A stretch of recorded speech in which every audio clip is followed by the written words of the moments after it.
Boom, we're live, guys. Hey, buddy. How you How's it doing? going? Oh, I'm stuffed. I just ate a big meal.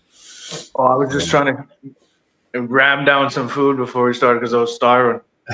I was starving because I don't eat like much during the day. I mainly supper, and then I'll have like a little bit of a snack later on. So Well, in the last 3 minutes, I rammed down an entire bowl of homemade chicken noodle soup and a whole entire sandwich, made egg salad sandwich.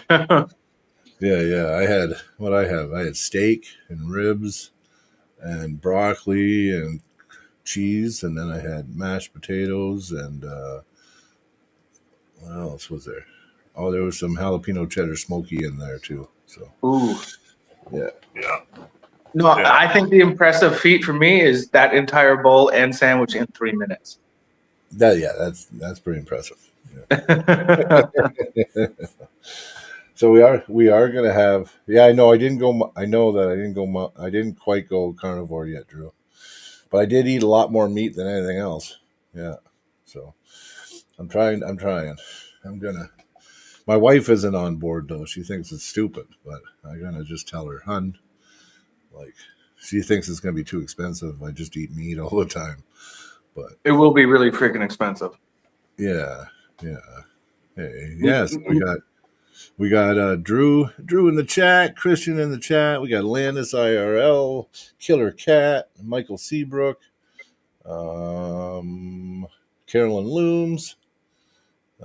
We got the real Slim Katie. Yeah, yeah. Real Slim Katie. I like the name. Yeah, it's pretty cool. It's pretty cool. Oh, there's Oh, Zach.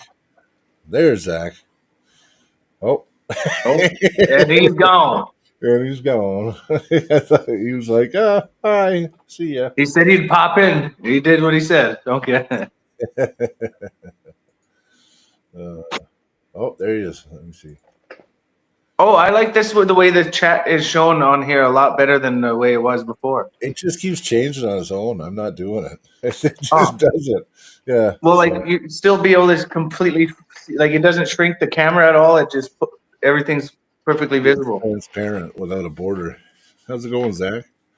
Good. My camera's not seeming to work very well. Oh, Yeah, what's all I going see on? is your bicep. Oh, look at There's this. a We got Stone massive Cold arm. Crack. Oh, we got School Lady Boy. We got Thomas Cyborg. We got Brad Stone Cold Prinz in the house. How's it going, Holy buddy? moly. We got a whole bunch of people tonight. Right on. Remember, guys, actually, you know what? We were supposed to do the draw tonight, but we're going to do it one night this week because I wasn't quite ready to do it. So, and I've still got I want to at least show a picture before we call the draw. So, I've A already picture. started. Well, just of all the handles. I collected. You showed some the one day, but I started Yeah, collecting a few. I was gonna say, Someone's gonna win them. yeah, there's not that many that you have that there is that I don't That you have. don't have. Yeah, exactly. There might be a few extras I just have sitting around I'm not using that I'll just throw into the box. But we'll see. We'll see how it goes. But yeah, so you still got another night, guys. Smallest super check gets you in like Flynn. You get an entry for the handles. So or become a member, and your members every month automatically get entries into all the Yep. draws every month. Yeah. So blah. So Zach, how you been? I haven't talked to you for a little bit. I've been good. I went to practice the other day there. It was good. Good. Yeah, I couldn't. You know what? I was beat up. I only pulled a little bit last week, or well, it was a few days before that I went, and I just was trying so hard not to let Caleb pin me that my left arm was done, like done after that.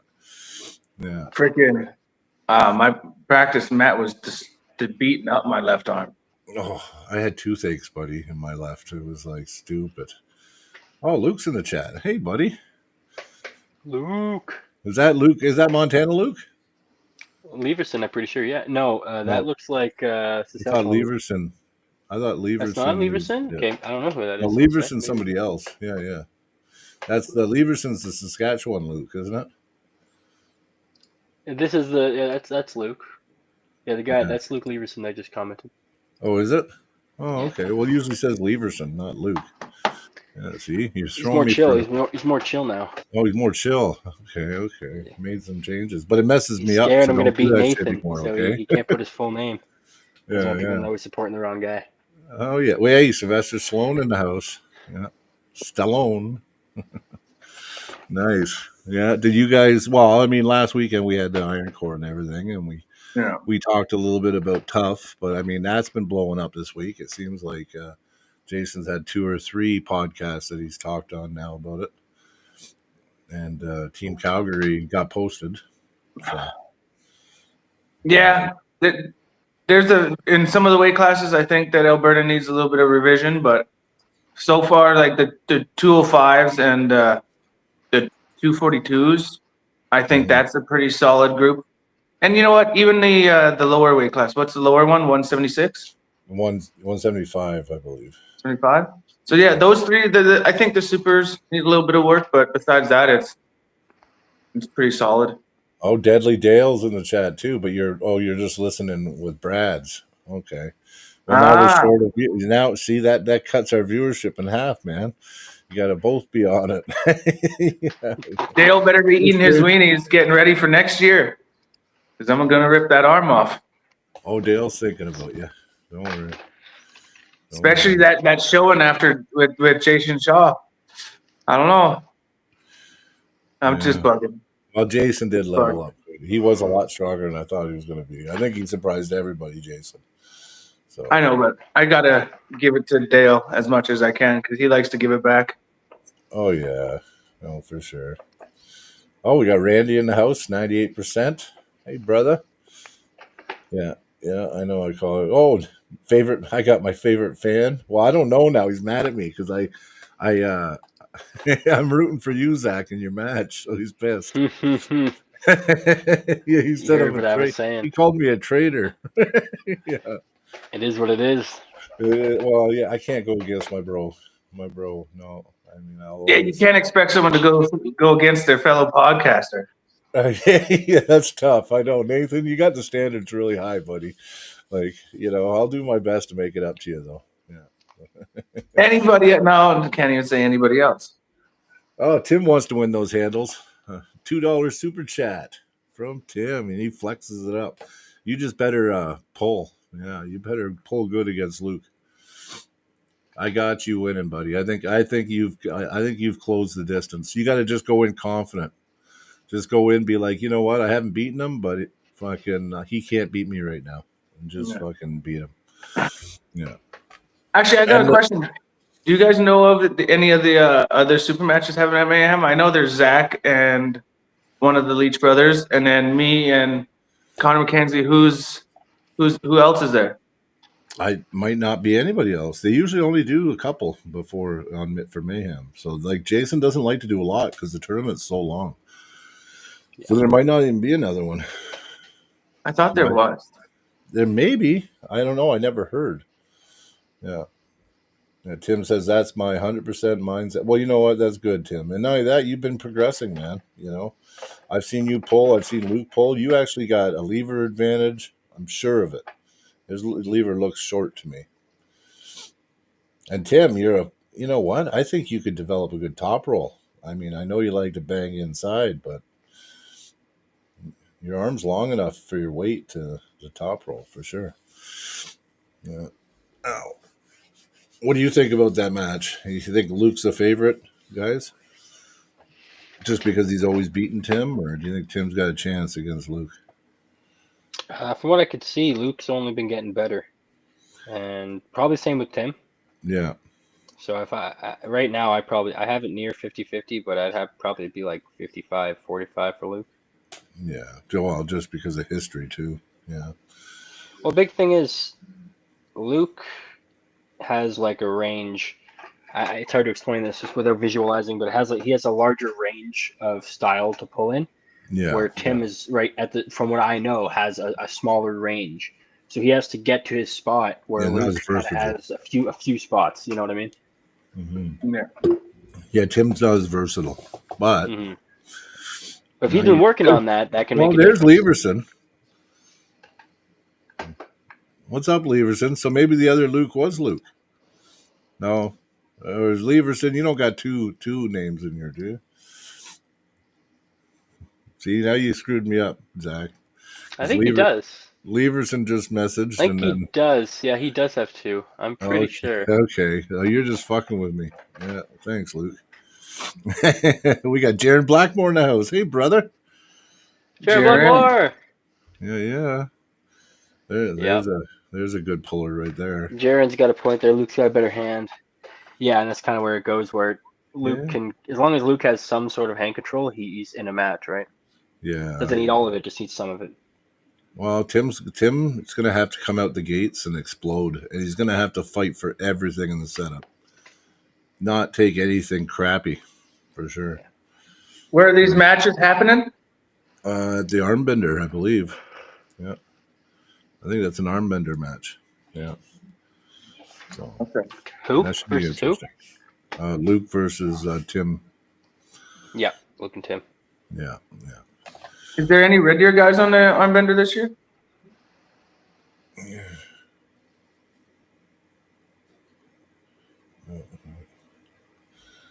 Jean Van. I can't say the last name. Schalkwick. Yeah.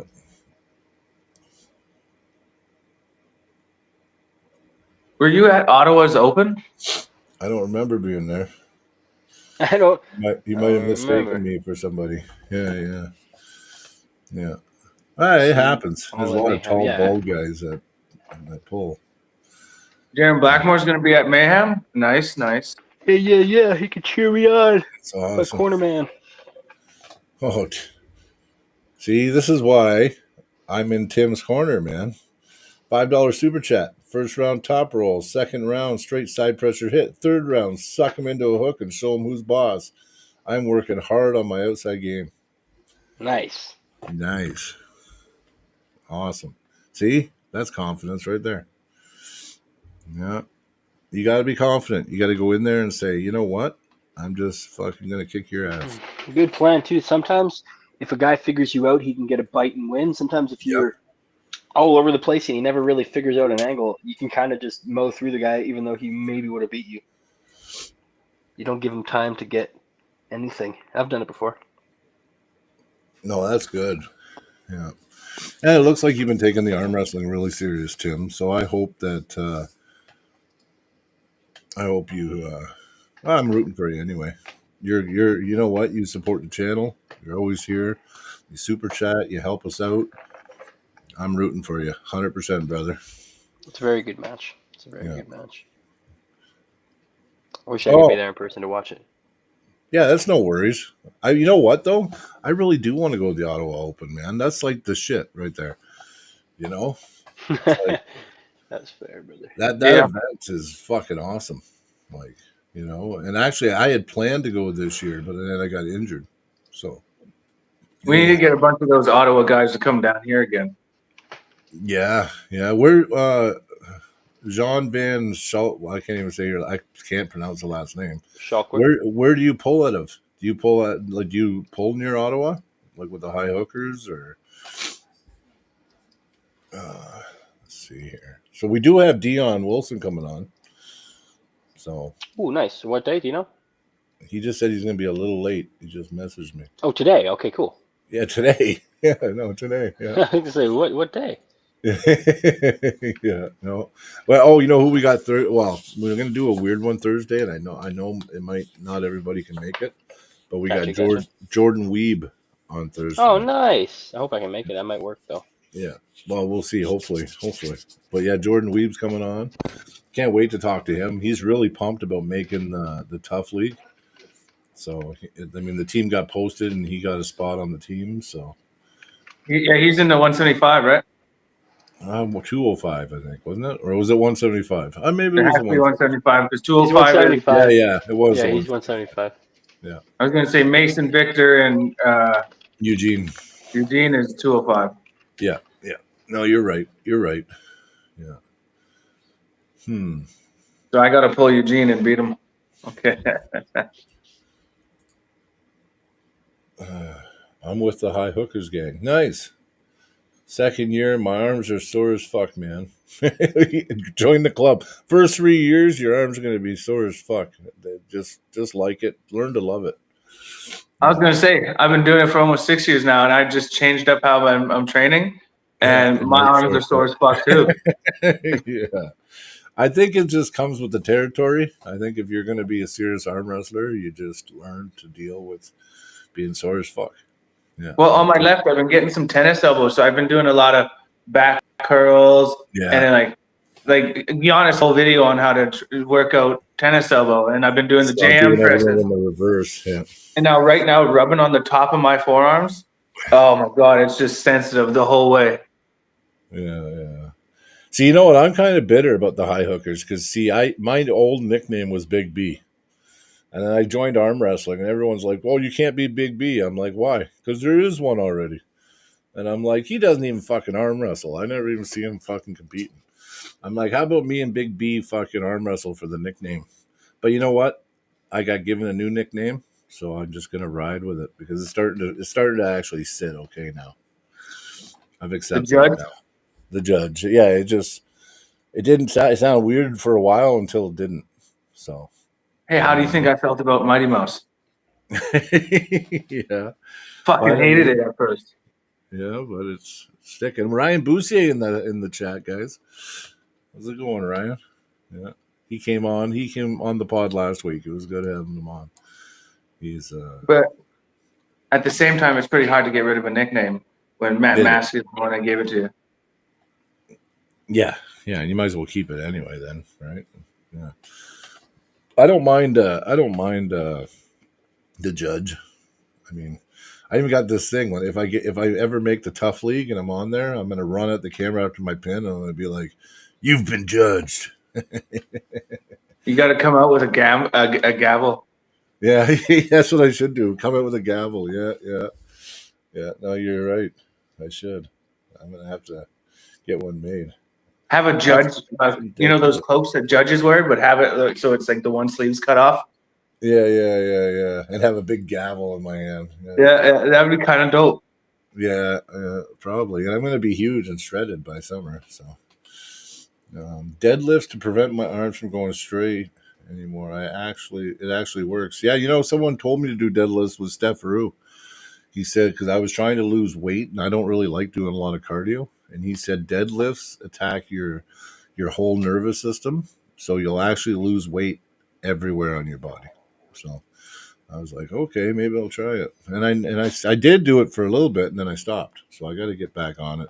I never did it long enough to see if it actually worked. So I would never go like if you even listen to like Eddie Hall, he says if you're not trying to become the number one deadlifter in the world, don't fucking do deadlifts unless they're lightweight high reps. Because at that point, going heavy on deadlift, it has way more risk to benefit ratio.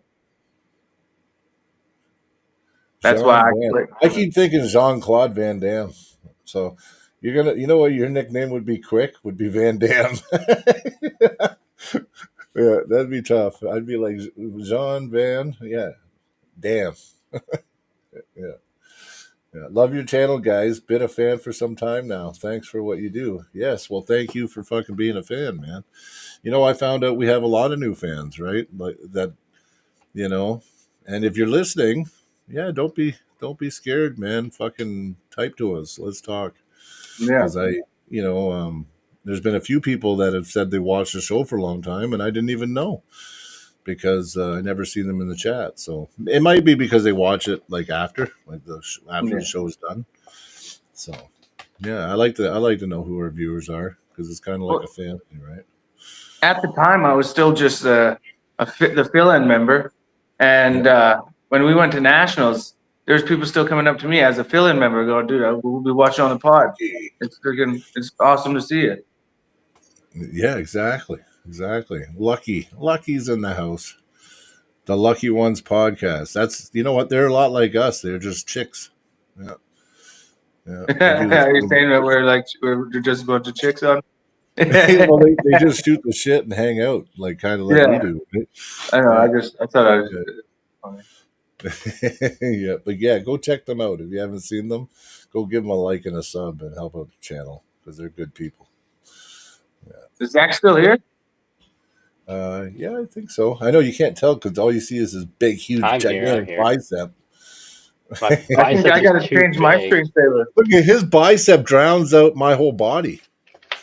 I am that jacked. I mean, that is fair. I know. Like, I'm 300. I was 305 pounds in that picture. And Zach just dwarfs me with his bicep.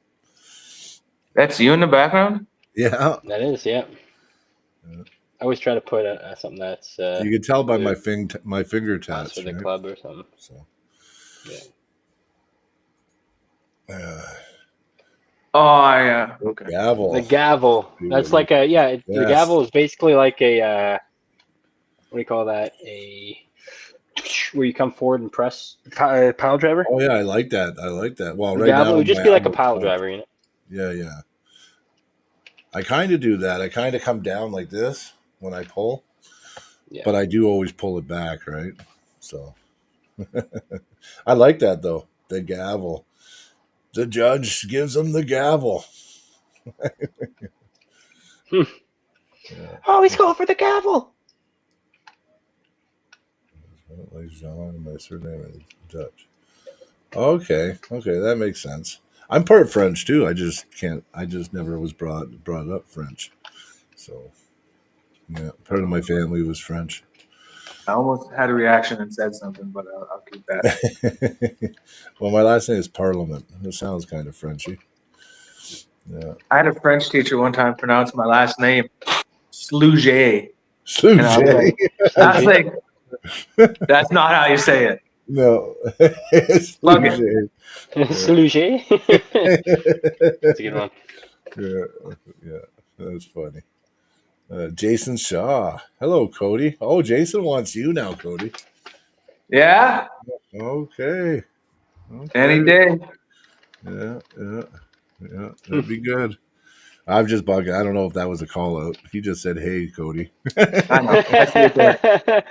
Jason's good Brian, shit. the shit disturber. yeah. I know, eh? Like, what happened to me being humble all the time? Yeah, Jason Shaw is good shit. He is. He's getting good. Like honestly, if he's if listening right now, I was absolutely shocked with what he did to Dale. To make him work that much. Well, I can tell you right now, he worked hard for Dale, but I mean, I still give Dale the credit because I don't think I've seen it's. You don't see a lot of people sit that defeated in the negative position and just wait and then just be able to pick his timing and just rip the guy back and pin him. Like it's Dale's defense is really, really, really good. No, the reason why I was more shocked about on Jason Shaw's side was just because I had Dale as such a heavy favorite that seeing Jason be able to make him work as hard as he did, that was what got my main attention. Yeah. Well, Jason changed. He got better on the go. He got better in his setups were much better than they used to be. His firing on go was a lot better than I've seen in the past. He used to actually do more catching before. It seemed like he was actually firing on Dale. Mm-hmm. I mean, he did everything right to win. He just isn't quite there yet. You know what I mean? Yeah. Yeah. Like he made a game plan. He stuck to the game plan in a lot of ways. It's just not yet. That's all. It's not his time yet. So. But I knew. Listen, when I pulled him I was practice pulling with him. Well, I practiced pulled with him a few times now, but the first time was in Lethbridge, and he had me fucking laughing because he was just fucking. He definitely reminded me of you, Cody. He would just redline, and he was just like bang, bang, bang, going and I'm sitting there and I'm almost laughing because he's just fucking hammering my arm.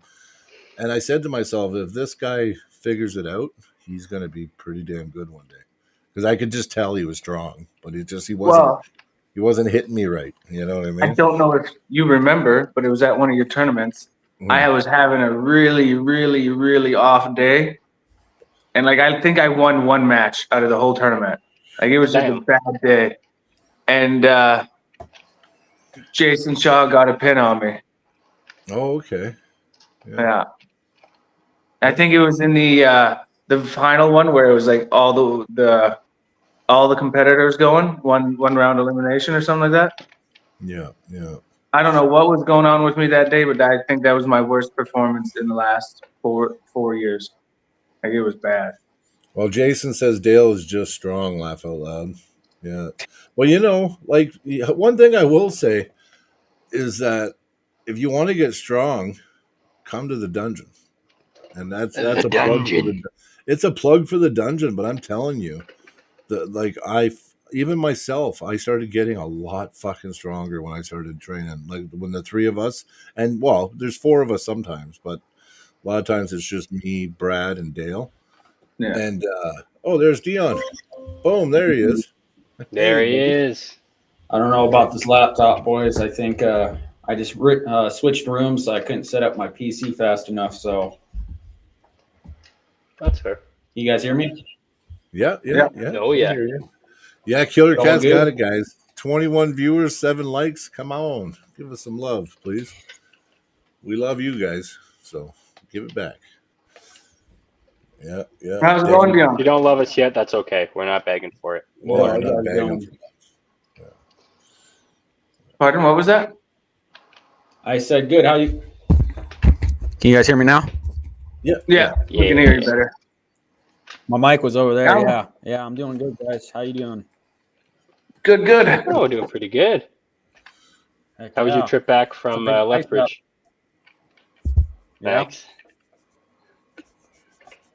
I'm stuck You in just that got back pose. from Lethbridge? No, I was saying, how was your trip back from Lethbridge? Oh, I was hauling tail, dude. I was trying to beat that snowstorm. That was Yes. coming in. It wasn't bad, but I usually don't stick around to see how bad it gets, though. So I'm It just got pretty bad going bad. back South. to Calgary. Fuck, it was whole. It got pretty bad. It was straight up blizzard, yeah. Yeah. I forget you guys are way farther north, so you guys get affected first before, like Montana or any of these other states, Yeah. Yeah, you were trying to outrun it. It was on your coattails. Yeah, it was. I don't like, especially being in my car. I was going to take my truck up to Lethbridge, and I was like, no, it should be fine. And I mean, the next day wasn't too bad. It was just, I get nervous. I'm afraid I might get stuck in a snowstorm or something. And I've heard stories about people stranded on the side of the road, and I'm not trying to be that person. So I was like, nah, we'll just straight south. Get a good steady pace going, and yeah, I made it back to Great Falls. It was like only 2 hours and 45 minutes. It's not that bad Oh, of a drive shit. from Okay, Lethbridge. that's not that bad. Yeah, I was gonna say as soon as you get to the across the border, you get to drive at least 130. Yeah. Ryan Boussier and his girlfriend Amanda had a really long drive. I felt bad for them. They left way before I even hit the road. So yeah. They had 12. Hey Tim, how you doing, bud? Yeah, Tim. I watched your guys. I was watching your guys' live stream earlier when I was coming back On from. So I was Fanatic? out of town. I wanted to add my 2 cents on Luke and Tim's match there. I love both of those guys, but Luke, man, he's got that underhand top roll that is just insane. And once he gets his wrist like locked, no one can budge it. It's like it's his good spot, and he gets there pretty quick. And I'm just Dion, but Yeah. like I've seen other people struggle. Once they get into that. I was going to say, I think Tim needs to be slipping and going to straps. So I've seen Luke struggle in the straps.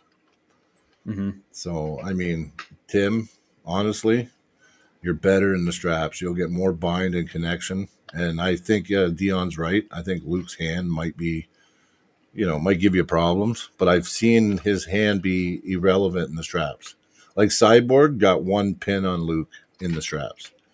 But he wasn't. I can give you one little bit of information, and I don't like saying this because I really like Luke. We're really training partners, but quickness is not his strong suit. So if you can be quicker than him, you have a chance. But if he gets to a sweet spot, it's it's quite difficult. There's very few people that could get him out of that, and that's very like Zach or Thomas Allison, I guess, are the only two people I can think of, or Andrew Wiedebusch are the only three people I can think of mine that could get him out of that spot. But you got to really stay out of that, and yeah, it's an insane wrist he's got. I mean, he's a mechanic, so what do you expect? Yeah, mechanics have Yeah. good hands and wrists. Yeah.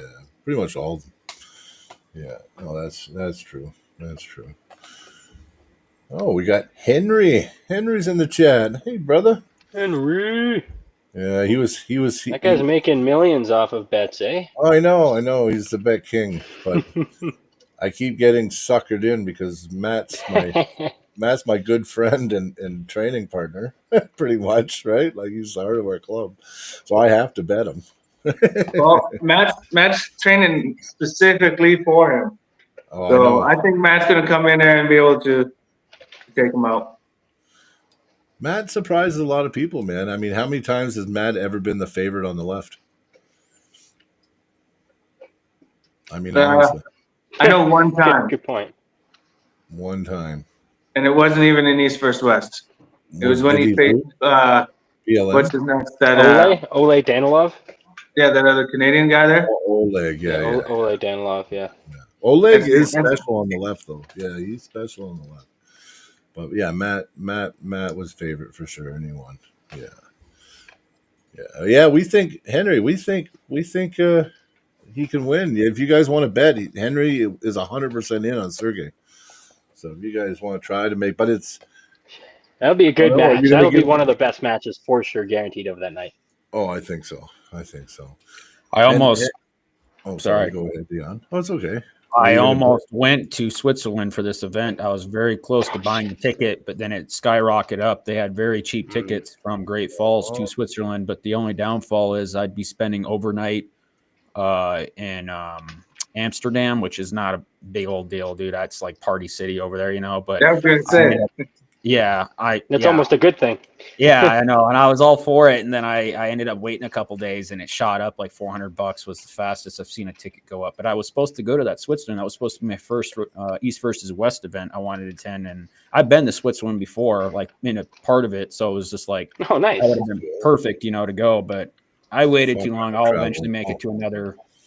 I like to go with a group of people I know. I was asking Dakota if he was going, and he says that was one he wasn't going to go to. So I was just like, I'll probably go by myself. So, yeah, that's going to be a good event. Well, you know what? There'll be some more cards down the road, and I do. Henry pretty much gave me his list on who he likes to bet on, and there'll be matches. There'll be matches we can bet again on for sure. And then Matt, you know what? I might lay off. Maybe this one. Yeah, this one's the last one for a bit. I'm either going to even out with Henry, or I'm going to, or I'm just going to. He's just going to be way up on me. So Did you guys double it? he gave me 2-to-1 odds this time. So Ooh. he had 2-to-1 odds last time, and I lost. So I had to pay him double. And then this time, he gave me 2-to-1 for. What's the amount of the bet? I'm too broke right now. I had just a couple $100 this time. So, Just a couple hundred. No. US. Everything's in USD for us.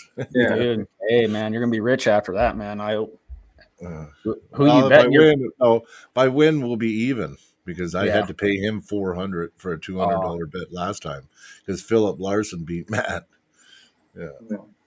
Actually, I got a little bit of news that come up. Brian Shaw's taking a step away from arm wrestling. Yeah, I seen it. Yeah. For what reason? That's he not said- a good sign. Well, he After- said that he's focusing on his training right now. Well, he said after Yeah, his last event, he lost a lot of motivation and stuff like that. So right now, as of right now, he's just going to try to fall in love with training again. He said. Yeah, it's because there was a lot of stress. He lost money on that event, I think, too. And Well, there's a lot of drama too. there was all that drama and everything else. And you know what? See, that's why arm wrestlers are dumb. You got Brian Shaw fucking all in, and you got to start this huge fucking drama. You know what I mean? And now look what happens. Brian Shaw's like, yeah, I'm gonna, it's a little too much for me. I'm gonna take a step back. And will I ever do a promotion with East versus West again? And he goes, no. But he goes, "Will I ever pull at East versus West?" He says, "Yes." So, like, I watched the whole thing too, and I was just like, "See, Yeah. that's sad, right?" And That GVW, man, sucks. it looked fucking bare. They didn't even have anybody in the crowd. It was just empty bleachers everywhere. It was horrible. Some of the matches, I did watch some of the matches that were posted like afterwards, and Mm-hmm. yeah, a couple of the matches, a couple guys surprised me. Right, Akimbo surprised me getting 2 pins on Samusha, so that was interesting. That was. See, the question is if you got invited to GVW, would you pull? No, I wouldn't. I'd say no. Just because of how it was formed. Like, listen, if they would have started GVW and didn't, and like, you got to remember, Gennady was the first one to ban East versus West, the first one, and he had nothing good to say about East versus West. And then he goes, "I'm starting GVW. I expect the whole arm wrestling community to support it." It's like, well, you just shit on East versus West.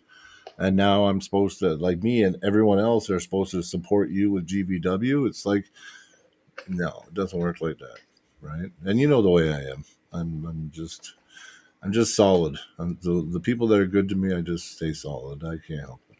So, and yeah, East versus West is where it's at. Look what they did for us. Look at all the matches. Look at all the posters on my wall back there, and just how much love. And I mean, even these bets with me and Henry and stuff.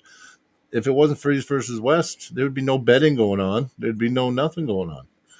You know what I mean? There'd be nothing. All those Europeans before East versus West, no one even know who they were. Yep. You knew a couple, right? Like Vitali or Dennis. Krasi. Yeah, Krasi. Like, there's a few that were known, but the rest of them, they competed at WAF. And a lot of people can't even watch WAF. They try to watch WAF and they just get foul, foul, foul, foul. 3 matches in a row, fouls. They're like, fuck this. They turn it off. Right? Yeah. So, like, if it wasn't for East versus West, we wouldn't even get to know all these guys. Frank Lamparelli's and just Samusha. No one would have known who Samusha was.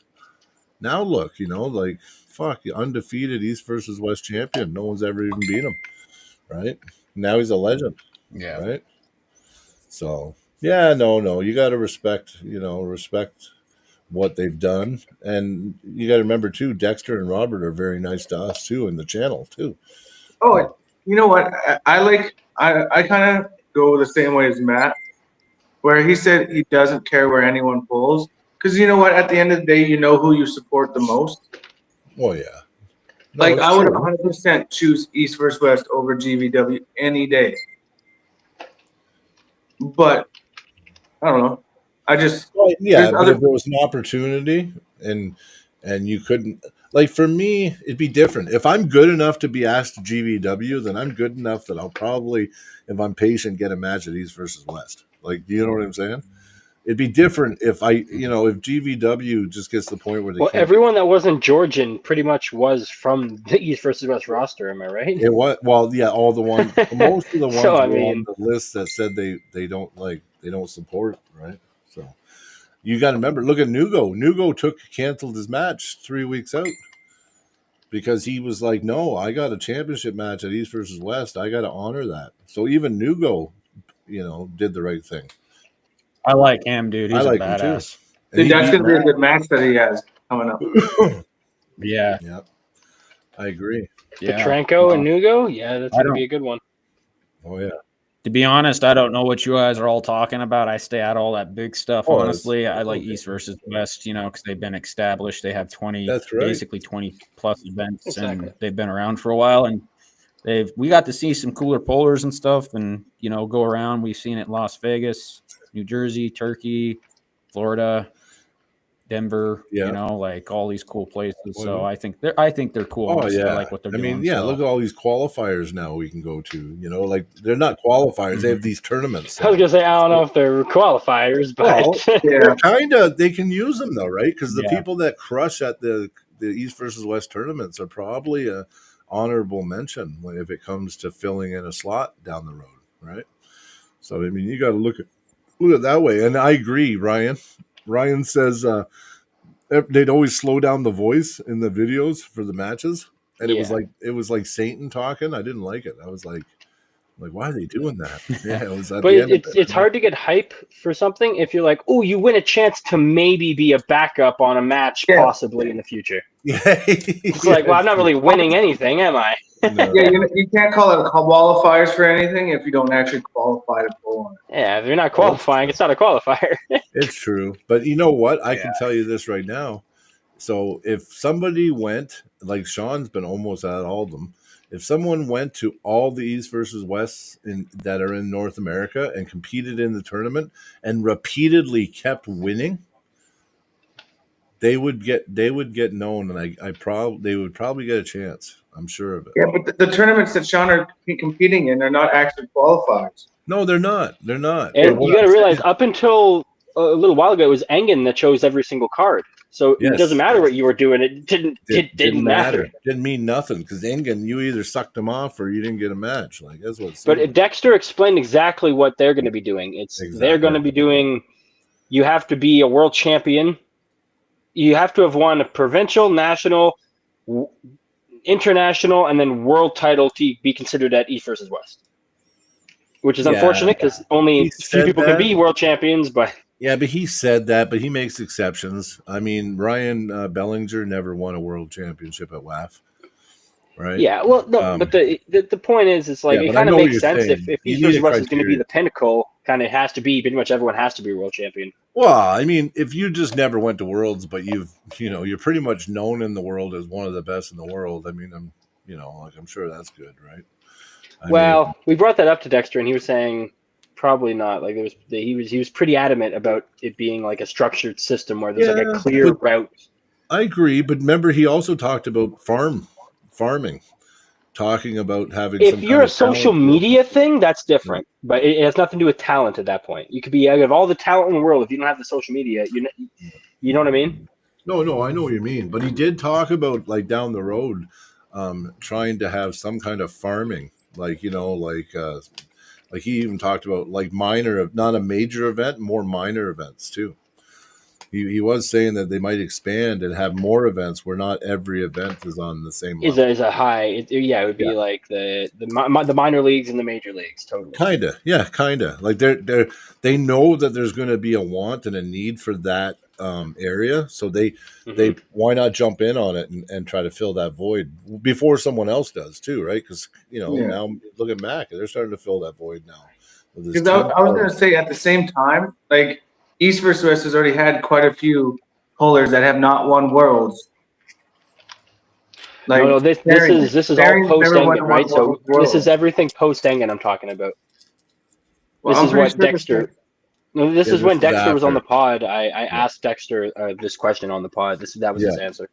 Yeah.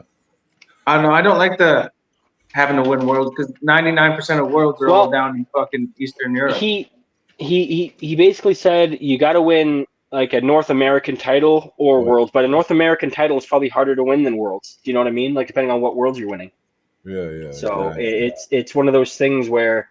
They do want the cream of the crop for their major league, and it totally makes sense. And like anything else, how do you get there? Well, you're the best at each sector, right? So it does make sense to me.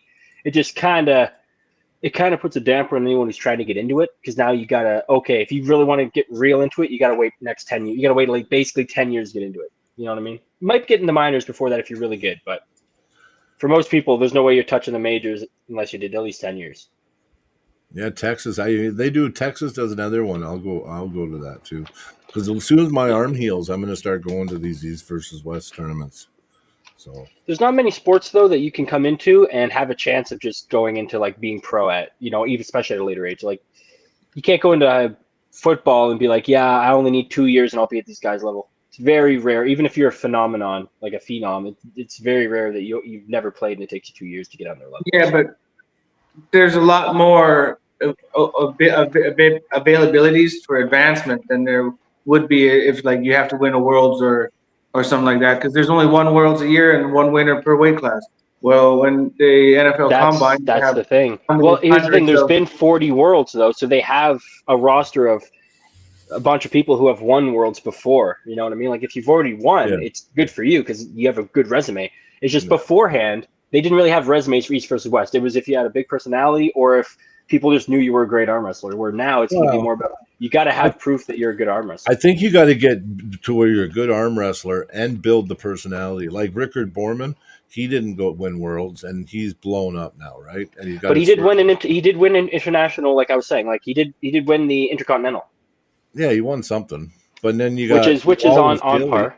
And Wallace Dilly got to compete, but he won 3 different qualifiers before he got. Yeah, with Listen, if there's a will, there's a way. Though. From now on, though, we don't know. The thing is, like beforehand, yes, but from this point on, yeah, you don't know. It sounded like if you have the social media to back it, yes. Other than that, you got to have like major criteria. Yeah. So you need like Dion could do it because Dion's got the criteria. He's a monster. You got to invest in yourself a lot, right? What do I got? I feel like they're going to lose out a lot of world-class talent by doing that. But that's what they want. They only want world-class talent on the big stage, right? There's a lot of people that are world-class. You got a club match, hey? Dakota's got a club match with Michael Seabrook next week. Good luck, Dakota. Nice. Yeah, it's a rankings match, I think. For the I've been training. No, for Edmonton Extreme. Yeah.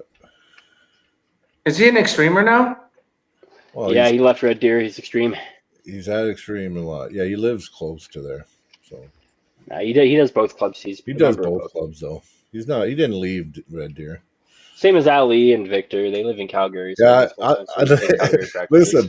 No, that's it. Dakota's gone. He trains with Edmonton now. He's not on the club. I'm just bugging you, Dakota. I remember back when I went to a few Calgary practices. All of a sudden, I got taken off the board, and I was like, "What the fuck?" I'm like, "I'm fucking Red Deer." Dakota's like, "I'm sorry. I told him you were in Calgary now." I'm like, "Fuck that." Wallace Dilly won the IFA Nationals a year or so ago. Yeah, so I think they're switching it more to they want, but like you were saying, I think they're going to start like a minor league or something, which I feel like some of us could be on that. You know. Yeah, just national champions, regional champions, like state champions, provincial champions, stuff like that. You know what? You got to think like in football terms, East versus West is the NFL Super Bowl, and we need an NCAA. Like we need some college ball, like that kind of level. There's more betting on college ball, isn't there? I don't know, guys. I think this fucking tough league, this team thing, like it's a year away still. It doesn't start till next November 2020. I didn't know it was a year away. I thought it was starting like this fall. No, these are prelims. So these are prelims, and what they are is what I think they are kind of because they're on Fight Network already. But what I think they're going to use it for is to try to hit like ESPN or. TSN, well, then they'll have video and criteria to push, right? Exactly. They'll have a better portfolio, right? Damn it. Yeah, I thought it was soon. I thought it was like now. I didn't know it was in a year from now. Yeah, no, it's going to be a while. Yeah. Takes time to build. Yeah, I find it crazy that they're trying to figure out the teams now because so much can change in a year. Yeah, that's true. Like I don't know where I'm going to be at in a year. Is that what is that? Kodia? Dale Nick renamed you Kodia or something. Or Codina. Codina. Oh, yeah. Codina. Yeah. Love the confidence, and you're going great work on the pod. But Deadly is going down to the dungeon to rip that arm off. Yeah. Oh, and look at this. Hey, Colin Osborne. I know this kid. Killing it, Brian. He's a good guy. It, dude. Yeah, man. He says $5 super chat. Keep killing it, Brian. You know what? Well, look at that. That's fucking trouble right there. Oh yeah, that's some power. So, and actually, Colin, you should come to practice again. You know who Colin looks like? You know who his twin is? Steve Marcoux. Steve Marcoux and this kid Colin look identical. They look like they're brothers. I've never seen anybody look so similar in my life. Like doppelgangers. Like, yeah. I'll actually, next time at practice, when Steve's at practice, I'm going to bring up a picture and I'll put, and they looked like fucking twins, man. Like it's a mess. Yeah. And Colin's a really strong kid too, but he just needs to, he should start coming back to arm wrestling practice. It'd be cool. Yeah. It really sucks when there's some really good people that they have potential to do even, Yeah. medium level arm wrestling. Like I would consider us all medium level right now. Like we're not top of the top and we're not bottom. Yeah.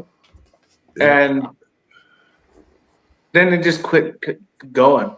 And you're like, No, I know.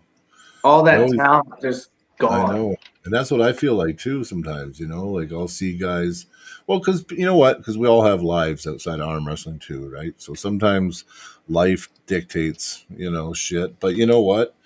I've definitely seen some guys come into arm wrestling where I'm like, this guy's going to be crazy. And then all of a sudden you don't see him again.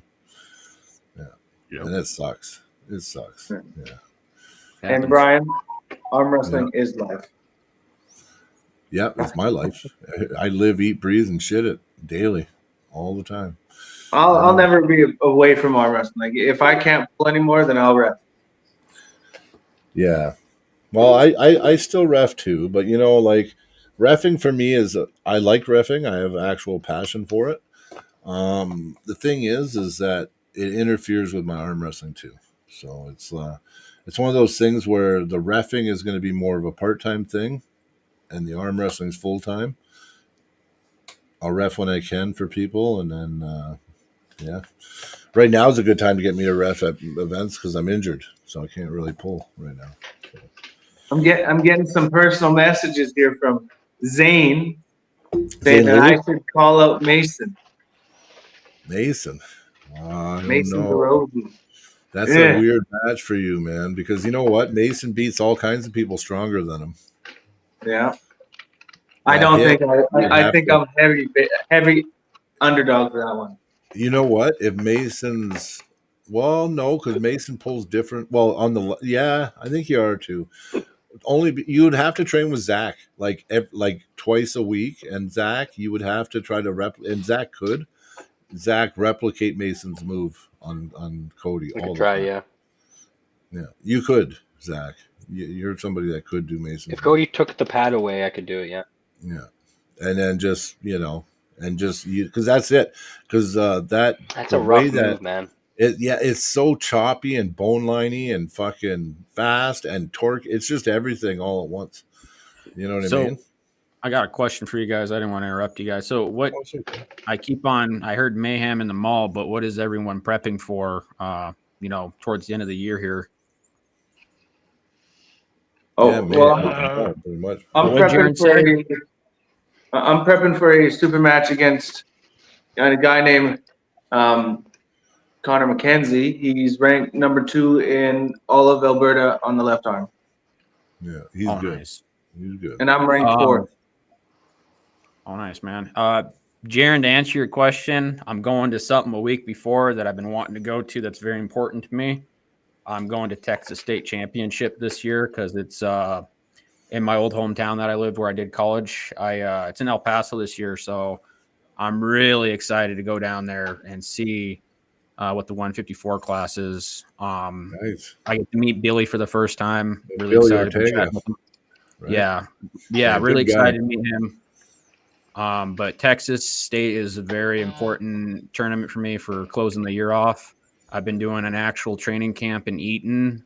I've been doing pull-ups, my pronation lifts, everything crazy. I feel heavier. I feel stronger lately. Iron core was kind of a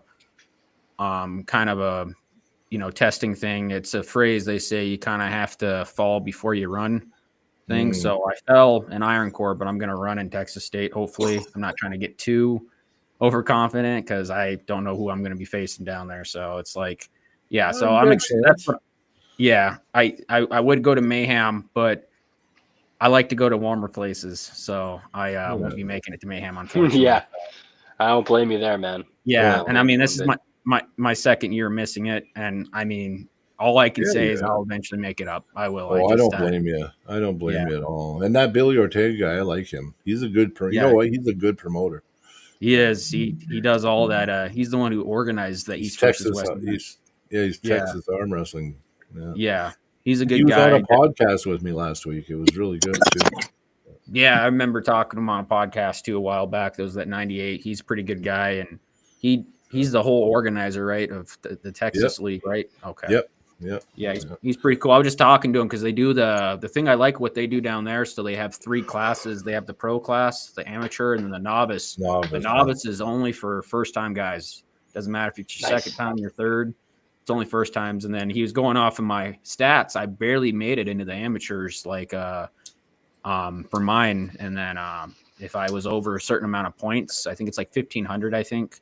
Then you go automatically to the pro class and everything. I was like, wow, like. I like how he does that with the air system and everything like that. So I was confused on their thing, but it makes sense now, and I actually like how it's ran. So yeah. Oh yeah. No, he's cool, man, and he's an honest, fair promoter. I like him. Yeah, we talked for like an hour on Jody. We were on Jody's podcast last week. It was me, the guy that you were gonna hook me up with, Kung Fu Louie. Kung Fu Louie. Oh yeah, him. He was on with it. Yeah, it was me. Yeah, it was Kung Fu Louie, me, Jody, and Billy Ortega. It's funny.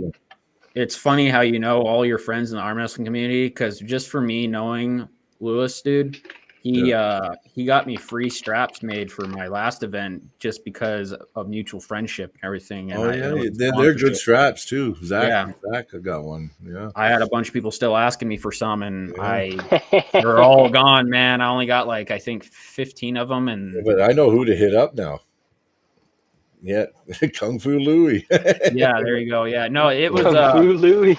Ben Freeman, Arm Combat founder there in Arizona. He's a good guy, but that's who I went through. I was just trying to look for custom made straps that I could put a design on, and someone referred me to him, and he was cool with that. And I ended up just going through him on that. And then he's seen that I tagged Kung Fu Louie in a post. He's like, you know Lewis? And I was like, yeah, I know him. And he's like, he's my buddy too. He's like, I see you're doing an event and everything. It looks pretty cool. He's like, I want to sponsor if you're interested. And I'm like, sure. And he's like, I'll give you these straps for free. And I was like, dude, I'll take them, dude. That's awesome. Yeah, we'll throw your logo up and everything. So that was pretty cool. We had a lot of good Zach is the GOAT. Brian's the GOAT. Cody's the GOAT. Dion's the GOAT. Tim is the GOAT. Luke is the GOAT. Thanks, man. That's nice of you, man. I appreciate it. We're all goats. Yeah, no, that was goats. Yeah, I'm excited for I've been more locked in lately. That's why I really like the Iron Core tournament. I try to get more guys to come up because it really challenges you. And I'm not no pro, but what I was thinking that day when I entered is I was very nervous. Yeah. And I'm kind of happy it happened the way that Mike did it. I was kind of mad at first how they switched to pro before amateurs. Like I had to pull pro first before, but it makes more sense of why he did it. You know, better anyway for you. It was, but getting flashed by Austin, and then me getting excited with Thomas there, and almost I had a chance of beating him, but I rushed it, and he was just strong in that hook, and he peeled me open. So what was going through my head after that was like, I am mad. Like, I'm going to tune these amateurs up. I was just in the big boy pool. Like, I'm going down here. And, I mean, the only guy that I think Mike might take him out of amateurs next year is that Chase Young kid from Lethbridge Club. He's a tough cat, man. He was giving Thomas a little bit of issues. His wrist is insane. Braxton says he was training him with, his wrist, man, everything, But yeah, I was happy to play second in the amateurs class, and that was just a fun tournament, and it really opened up my eyes of where I need to work on and stuff. And that's why I tell everyone to come up to the Iron Core, man. You're going to meet a lot of cool people, and then I got to see some new talent. I got to see wrong. You actually, you know what, Dion? I was watching you pull. You definitely have improved a lot. So, I mean. You know what? I seen you lose some matches, but you look more comfortable than you ever did before on the table. So, yeah, I got to meet Alan Fisher at the Ford Steel Arm Wrestling thing this last year, and he showed me a lot. Yeah, that's pretty cool. He's a really cool guy. He gave me a lesson though. He's like, you need to clean up on your diet. Plain simple, your diet is your issue. Because I was getting a lot of injuries. I'm not really getting any more. I don't know what's happened. It's not really my diet. My diet's changed a little bit, but not enough to really make everything. Jermaine in the chat. Good to see you, Lee. Hey, Jermaine. Yeah, but no, I got to meet Alan Fisher. He showed me a few things on the table when I was over there. I got tuned up at that tournament. There's There's Vitaly, a kid from Washington, and then there's an Alexander, Ukrainian kids that were really strong. And then we had a couple. Aaron Smith from the South Idaho group that was up there. They had a young kid, Peyton, and the only kid that I could really beat was name was Devin, and he was from Spokane, Washington, and me and him had a few battles, and he was only 16, man, and he was giving me all sorts of issues, but I have really cleaned up on my diet and stuff like that. What's up, Clifton? But I'm just like, I feel a little bit better. I'm getting that little more hungry. You know what I mean? Like, when you get really into your training and you get hungry again on stuff, that's kind of what I'm at in the phase, but I got to demonstrate it better on the table. But yeah, I mean, Texas State's going to be my biggest challenging tournament ever. I think I don't know what to expect. I don't know who's all down there. I don't know who 154 guys are down there, but should be a good one. It's more recruiting for Zach too, like, and other people, for future events that I throw, who I get interested in making a connection with. And I always make a good match. Yeah. I even told Miles, I was like, I'll be recruiting for you too, for future stuff. Like I just like meeting new people and finding the biggest dog out there that's, I could bring up and, just put on a cool match and everything, that's last event here that I did was really awesome. We had some really good matches and everything like that. But Mayhem in the Mall, huh? That's your guys' biggest tournament of the year, you would say?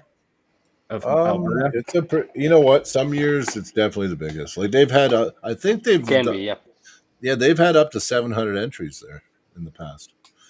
That's pretty good. It can be huge. Like I know, I think I want to see a rematch with this Zach versus what's the guy's name that beat him?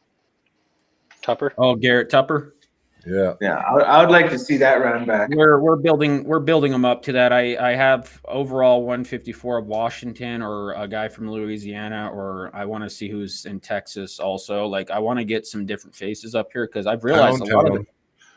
Zach, if he gets this, if he wins at Mayhem, I would say by next summer, I'd like to see him up at even more. And go visit some Pound Town.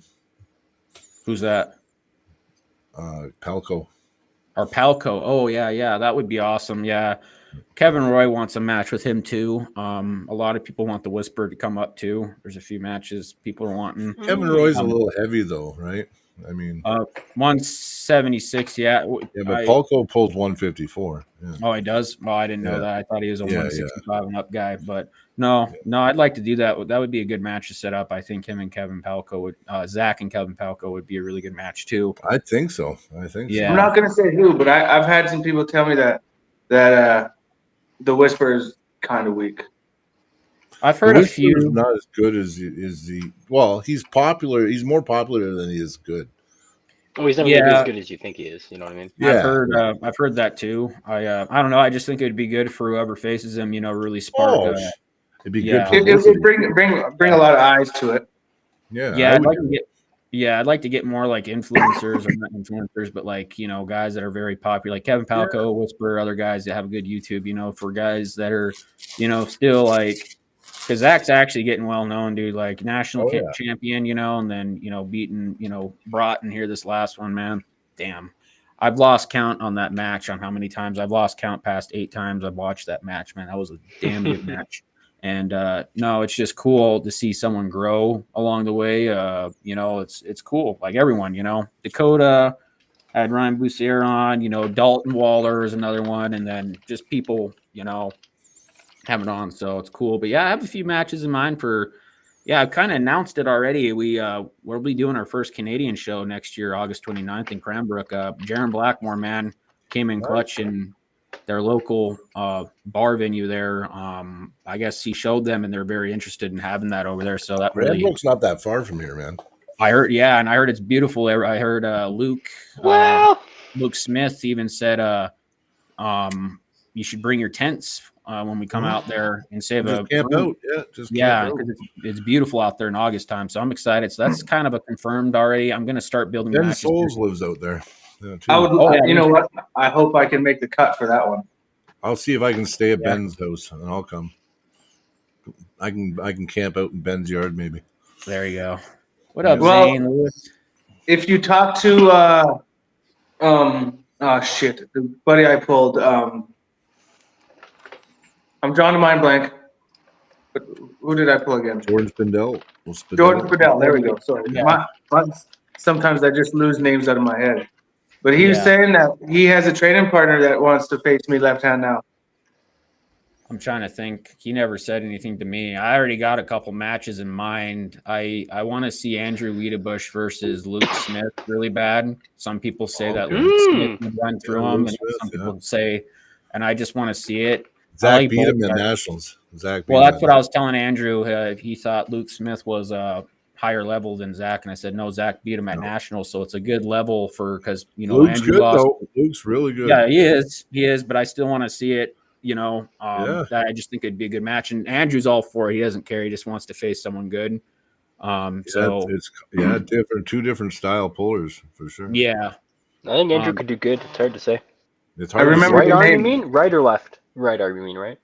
right arm is both their good arm. Smith beat that Ukrainian guy that was giving everyone issues in that left-handed pro class. That guy was insane, dude. Stefan, dude. Oh my gosh, dude. That guy. Oh, I was so happy. I was thinking as we're getting called up, I'm be the one guy that get called first against this guy and then get absolutely just slingshot across the table. Stone Cold.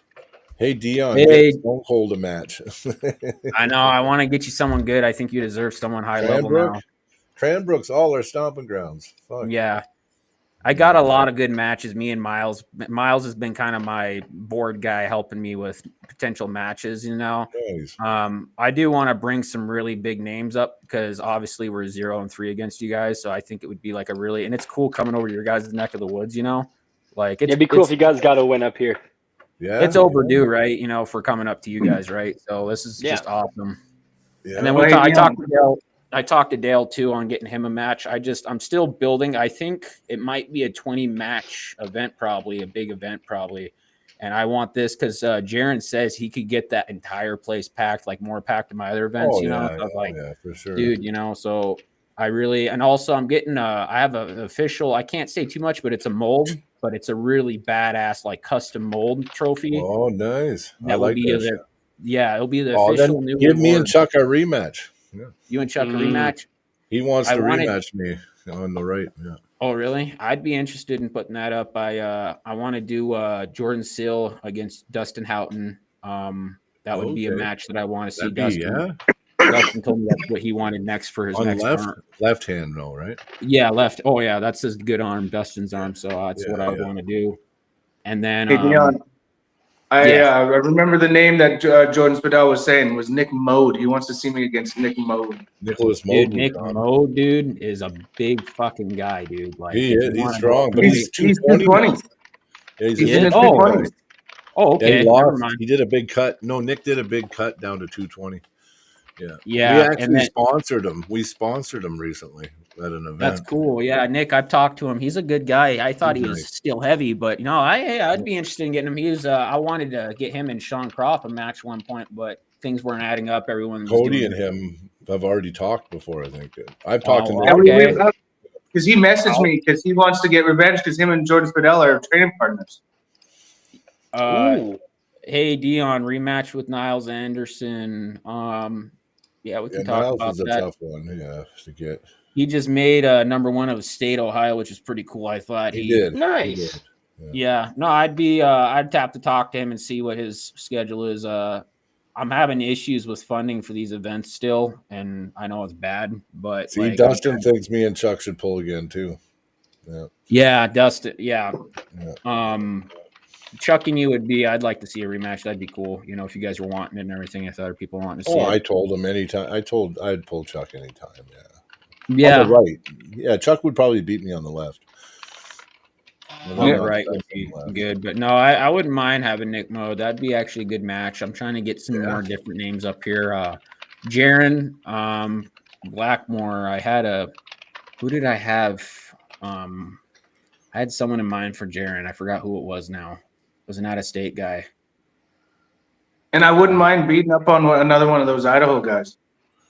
We're going to try to get the Washington guys involved and maybe some Oregon guys too. Maybe we'll have Santino Bravo. Well, I already talked So about he's- Zach. We're gonna have I think Zach could beat him. Yeah. I asked Zach, I was like, do you mind defending both of your titles? Because I owe Zach 2 titles. I've just been having problems with money. I have two titles designed already. I told him specifically for him for the 154 right and left and everything. And then I know people are going to ask me, when are you going to get a title for this class? Don't ask me. I said, I don't even got 54 titles, paid for yet and made for Zach. So we'll eventually add titles. But I told him, how would you feel about doing a double arm defense next year? And he says he's all for it. So Santino and him, I talked to both him, both their Zach, is always for matches, and Santino says he's interested. So I think having him back, Santino was such a nice guy too, man. Like, he was just very humble after and everything. And then I just laughed at his post credit speech and everything too. That was him and Jaron though, dude. We're going back and forth at each other in the thing, and it just made it fun though, dude. I like that. Have a little animosity at, before the match, and then after, everything's cool, right? But when's your event? What month? For that one, yeah, that'll be August 29th on a Saturday of next year, in Cranbrook, British Columbia. Yeah. Okay. Yeah, well, it's good to know the month, right? Because then, I love the summertime events, man. It makes it more fun.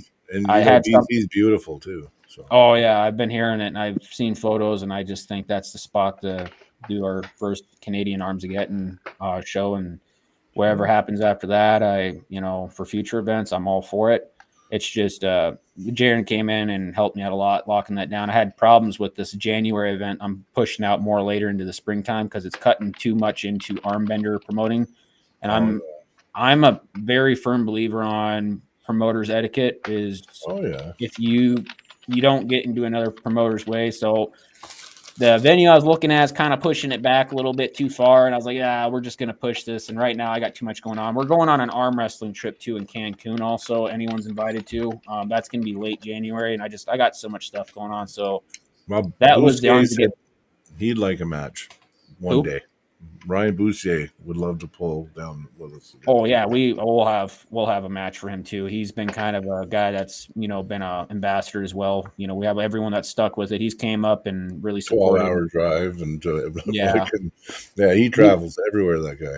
I really want to set him up with someone. I feel like I've been giving him tough matches.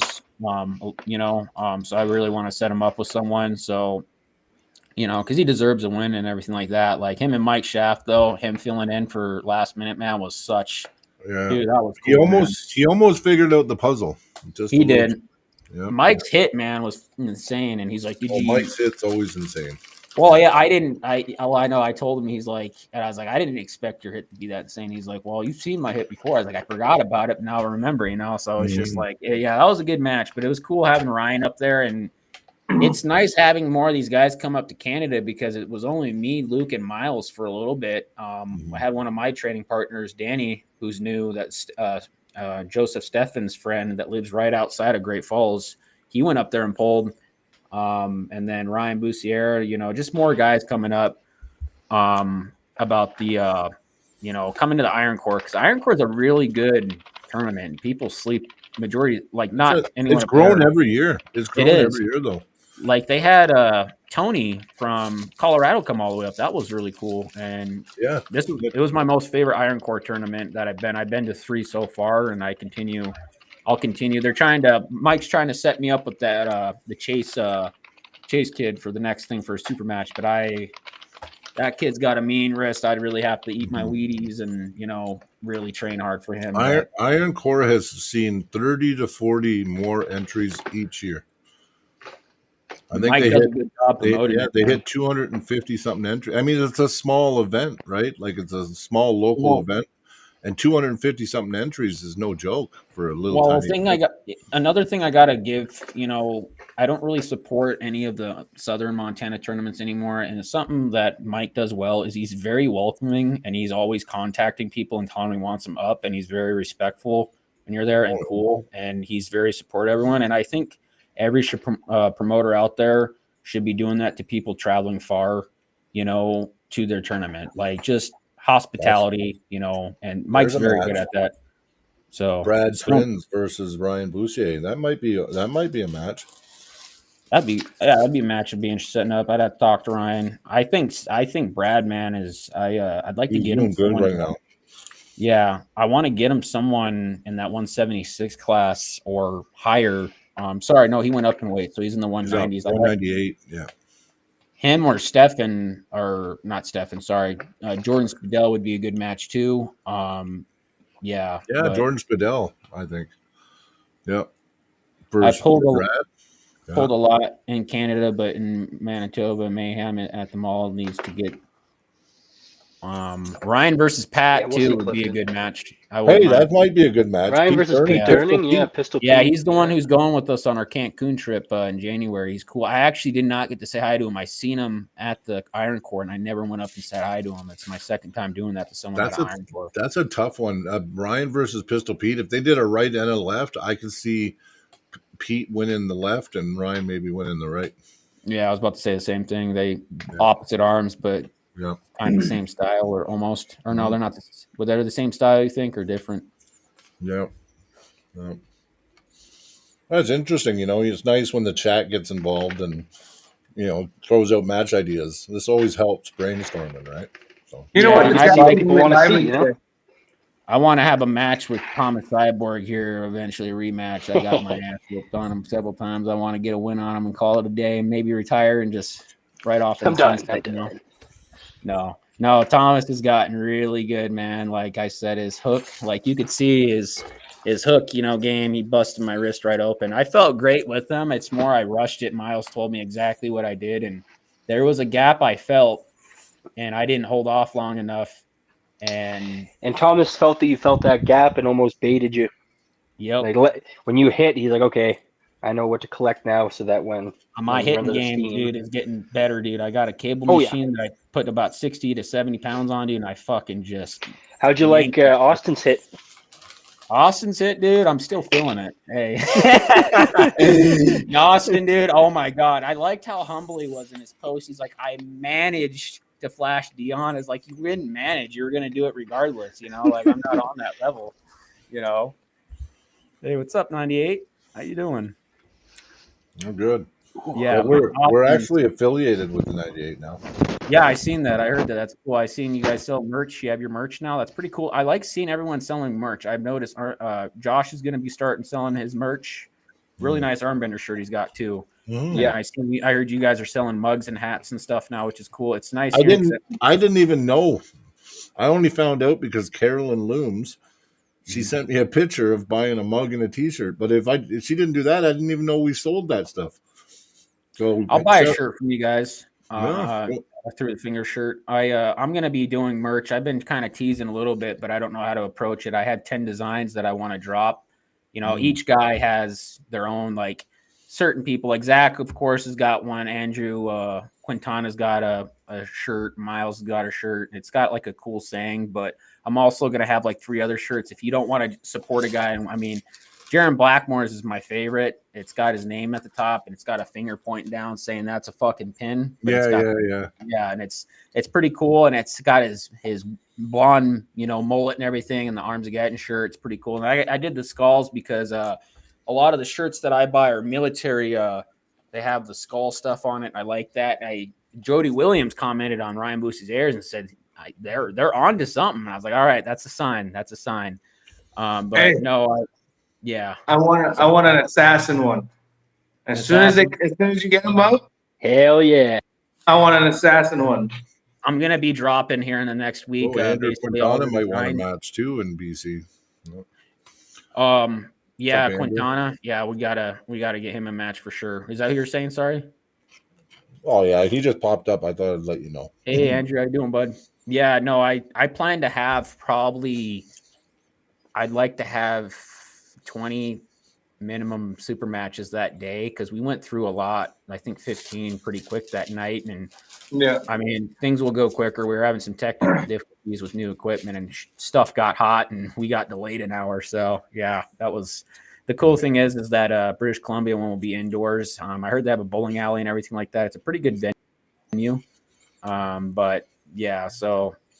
No, I'll be dropping T-shirt designs hopefully in a week here, and it's basically going to say like And I'm doing the next level appraisal t-shirt. It's 60% cotton and 40% polyester. It's really good. This is what this shirt is. I've had this shirt for 5 years and it hasn't shrunk on me, but we're thinking about $30 to $40 a piece. And that's US. Because the way I'm going to do it is I'm not going to order a bulk, because the bulk prices, they go down like a cent every 100 you order. It's like, it's not really like, Super it's because chat. of the shirt brand. Gotta say the super chat. Sorry, Dion. you're USS good. Liberty, never forget. Super chat, 4.2 USD. Thank you very much. Let's go, Carolyn. Yeah, That's awesome. yeah. Yes, Carolyn's Carolyn. awesome. And you know what, Dion? I've always loved your artwork and everything, but I have to say, and this might be why I was a little upset too, I never once seen a graphic for me. So you know what? You need to think up something with the judge, big gavel. Oh, And dude, easy peasy, yeah, dude. yeah. I have a very Yeah. I mean, the problem is everyone's wanting a cool one, but the problem is I want to see with just 10 basic designs to see if these actually get interest and everything like that. You know, because I'm trying to go for unique, and I want guys to have their own. Like, I want them to feel like, you know, a superstar, and like they got their own like t-shirt brand. Because when people see that stuff, you know, they're like, oh, who's this guy? You know, especially with their last name on the back, with their slogan or their nickname. You know, like I did Miles. I went overboard with his originally, and he asked me to kind of change some things, but we just put Hutton on the back, and we put him in a diesel shop with semis in the back flexing like that. His is pretty cool. I'll have 3 just really cool, unique designs. It's there's this one of this gangster. It says Armageddon at the top, and it has a gangster rolling up his sleeve, like a New York gangster mafia, and it's saying "Let's settle this like men" at the bottom. I got a few other cool designs, but I'll be dropping them hopefully in the next week, just to see if anyone's interested. And then basically it PayPal me, and then I place the order in. And then the problem I'm running is, because I remember you guys have a postal issue right now. Oh, they came. They're not now. They're doing roving strikes where like one city will be on strike 1 week, and then the next city the next week. So they're back to part-time work now. That's bullshit. Oh, okay. Red Deer's still getting screwed because I've been waiting for a month for a new debit card. Oh, I got mail yesterday, so I know that they're running here. So sorry about that. You guys are going through that, but I want to start getting more merch. I want to get hats going and stuff like that, because I don't feel like I have really like anything cool merch wise for my brand or for the athletes, you know, for to show their, you know, I feel like Zach for sure.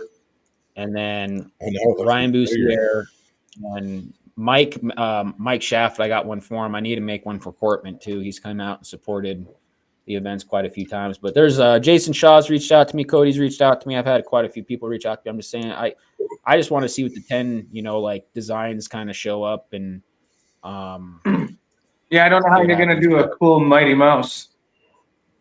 I know some of these are hard, but like Brian's shirt, like a judge shirt, like I could make something really cool out of that. I could definitely, But yo, wait, I got a good one for the Mighty Mouse. It's of a really jacked mouse holding like the tail of a cat. Yeah. Well, you know what was nice too is it was nice that we met you guys, because I seen that Nicholas changed it, because Nicholas used to be Mighty Mouse, when we first met him. But now he's the Thrasher, and I like the Thrasher better because it's. I'll tell you this: Nicholas was on Arms Again once, and he didn't have a nickname. And then we had a podcast, and he was on it. And then the next time he was out on an Arms Again, he had the nickname Mighty Mouse. It was definitely stolen from me. Yeah, it was, because when we had our first Armbender match, Nick was the Thrasher. When we first, that was in first time RVJ came to Montana. So, look, Sylvester Talone says, "I'll buy a shirt with a gavel on it." There you go. Sale already. Hey, if you get a Brian one and a Zach one, they're 2 sold right here. There we go, man. No, I'm just trying to do it right, make sure everything adds up. Like I see a lot of people. I've had people message me like, "Hey, can I buy?" Like I've had 2 people I don't even know. Like, "Hey, can I buy two Zach shirts?" And then it was one. And I was just like, I don't even have them made yet or set up, you know. So here it is. If you did it though, I would buy a couple of each. I'd buy a couple Dakota, a couple Zach, a couple Cody, a couple me, and we would probably give them away as an extra draw giveaways. at the end of the month every month. Yeah, I like how you guys have more stuff coming on your thing. Like you have the donation and the monthly subscriber, but you guys also do the giveaways and stuff. That's pretty cool. Yeah, every month we want to, and then next month might be something different. I've actually talked to 2 people now. So what we might have a couple sponsors now for the podcast, and what it will be is it will be like this month's prize is brought to you by so and so directional drilling or so and so you know what I mean, whatever merchandise or whatever. I don't know what the two places were that I talked to, but anyway, yeah. And if they give a few $100 a month, fuck man, like I'll order all kinds of cool shit. Like I'll go if you guys like the East versus West shit. I'll order a couple signed jerseys, or I'll order a couple fucking more posters that are signed, right? And we'll do giveaways. Yeah, and have these giveaways, and it might not just be one either. There might be 3, so we can call 3 names at the end of the month, and 3 people can get. You know what I mean? You know, yeah. So that we do it. So like any super chat, even if it's 99 cents, I don't care what it is. Any super chat, you get 1 entry to the draw at the end of the month. And you know what? If we get big enough, it could be weekly.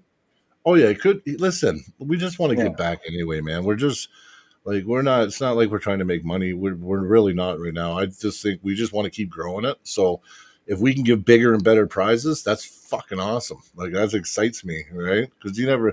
I know I love signed merch. Like if I can get myself a signed merch, like that means a lot to me anyway. Because I collect the stuff, right? So. And like, someone left. Go ahead. Someone left a really nice Arms of Getting flyer with everyone's signature on it at the Summer Invasion. I just kept it. So if that's something you want, I was going to ask someone if they knew. I was going to frame it, but that's something I wouldn't mind donating to your guys' channel and see if anyone would want to, take that. Because that to me, dude, that's legendary. It is. Is that the first one? It is. No, it's this recent one. Okay, it's got Austin's, Zach's. That was Zach that left it there. Oh, it was? I think so. He said he had one that was signed by everybody, and he was going to bring it home for me. And he said that fucking someone stole it. I didn't. No. He didn't know. I will send that to you because it actually is just sitting in my storage unit on top of the boxes. Like it's nothing folded or anything; it's protected. But I wasn't sure what to do with it. I got my own. I've kept 2 of my own and everything. I can tell you right now. If you send that to me, Dion, I will frame it. But you already know how sentimental I am with shit from the. Oh, I could tell in the background you got some nice stuff. Up there, I got shit everywhere. Believe me, I got Allie's poster still waiting. Oh, we got a big super chat. Big for us. 98 arm wrestling, $10 USD. We love our Canadian friends. 98. Keep up the good work, boys. Fuck yeah. Boom. Just a little reach away from me. Yes. Yeah. Awesome, man. Yeah. And then right behind here. Yeah. If you look right there, there's the medal I got. Oh yeah, I seen that. Those were nice medals, man. I had a lot of people come up to me and say those were some badass medals, Dion. And I was like, that's why I entered my own tournament, man. Well, plus we had a couple classes. It wasn't a very huge turnout, but I had a good time pulling, man. Everyone went home with something and had fun, So you know what? I have to say, out of medals, it's in my top 4 favorite. Like for style and the way it looks, it's my favorite. Yeah. But of course, my East versus West qualifiers is in the top 4. My Canadian Nationals and Alberta Provincials. I like the giant balls, Billy. We got giant balls, Billy, coming to the table. I'm really excited. Sorry. That's all right. I'm really excited to drop the official super match awards. I'm going to start. Like I paid a lot of money for the 3D print design. I just got to get the 3D printer to print the mold out. So I just like to go better with because everyone likes. I'm sorry, what? I said I got 2 printers. If you're doing an event here and you need help, you could always just give me the file. The issue I'm running. Yeah, the issue I'm running into is everyone's 3D printer only goes up to 12 inches. I need to go to 14. Yeah, well, I got a K2 coming because I'm trading my 2 K1s, so I'll be able to go to 16. I think with the K2. Oh wow. Okay, so I definitely get in contact with you then. Yeah, or look into trading in your printer and get a K2 because the K2 Max. Have you seen them? I don't got it. They're fucking huge. They're way bigger, man. Like I want to get a 3D printer just for my office and everything because it's nice to have, right? You can do a lot of stuff I make with it. trading Is handles that okay? and everything, right? Yeah. Well, when it comes to like 3D printed trophies and stuff, they actually look pretty cool. Like this is all 3D. That print. I have that print too. So like this is all 3D printed plastic, but it looks sweet. I'll tell you something. You know what? It takes to print that off. That takes like 12 fucking hours. So like somebody, even though it's in plastic, people should appreciate it because it's time consuming. I love it. I love that it's like even though it's 3D printed, like it has good color, good definition, and like design. That's two separate prints though. So they made the base, they printed the base, and they printed the arms, and then they're just fused together. That's not one print. Yeah, but I almost want to show you guys. But you know what's cool is that I just figured out. I just watched a thing on how to electroplate 3D prints, so you can actually metal plate the 3D print and make it metal. Yeah. Oh wow. Yep. Just let you know. I need to learn all that stuff, man. It's cool when when you get more into arm wrestling, you learn a bunch of new stuff to benefit you. Like saving money, like doing stuff on your own. Yep. Deadly Dale, dude. That after party, dude, that we had that night, dude, was awesome. We all ate moose sausages and stuff, and then we had a guy made homemade wine. And he had homemade cinnamon rolls that he brought to the after party to the hotel that night at Iron Core, dude. That was a fun night. Yeah, I heard Dale likes some sausages. Brian Marginette brought the wild meat. Hey, dude. Jesus. Well, you know what? They're both throwing shit at each other. So I think that, you know what? Wait for that match. When that match happens, that's going to be fucking. I'm excited. That's at Border Rivals, or is it Mayhem in the Mall? No, it's not playing. It's not announced the date yet, but it's going to happen in this late spring, May, I think. Oh, I got you. Yeah. It's going to be Dale. Yeah, Deadly Dale versus Mighty Mouse. It's going to be. Oh, that's going to be a good match. I'll definitely tune in for that. That's right here's the winner. Awesome. This right here is going to be the winner. Two solid guys, man. I'm sad because I'm missing out the second year in a row for the Mayhem in the Mall. I seen how close it was to Texas State, and I've been trying to make it down to Texas and Arizona area I haven't been back to El Paso for a little over 5 years. That's where I graduated college, and it's quite different from up here. It's like Montana, but it's a lot warmer, and it's by the Mexican border, so it's like it's cool. I'm going to be eating a bunch of Raising Cane's, Dave's Hot Chicken, Wingstop. Dave's Hot Chicken. We have that here, though. You know what? It's good, but I don't like them because they fucking, you know what they did here? They won't take cash, man. So I had to boycott them. Really? Yeah, they're like debit only. They're debit only, no cash. I'm like, that's bad. I ordered. I went in. I had put a $100 order in the first time I went in, and I went to pay, and she goes, "Sorry, no cash." And it was all foreigners too. It was all Filipinos. It's like you don't even hire a white person here. Like that sucks. But it was all immigrants, right? Which is, whatever, right? But I mean, come on, right? Yeah. Anyway, it shouldn't be all. It should be a blend, right? So, but anyway, and they're like, no, and I'm like, my cash is no good. And she goes, "Sir, we don't take cash." I'm like, it's against the fucking law. I'm like, cash is legal tender. You can't say no to cash.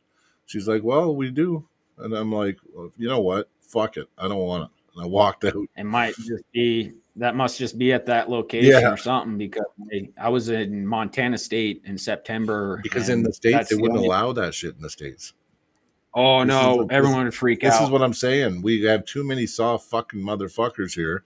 They're like, oh, no cat. Okay, it's okay. I'll tap. Because we can tap here, right? We just take our card and tap it, right? Like, they make it so fucking easy, right? But, I mean, cash is king, right? Fucking, you're not gonna tell me I can't use cash. I always say when I go to pay someone, I always say I pay the American way, which is cash. And cash is king, baby.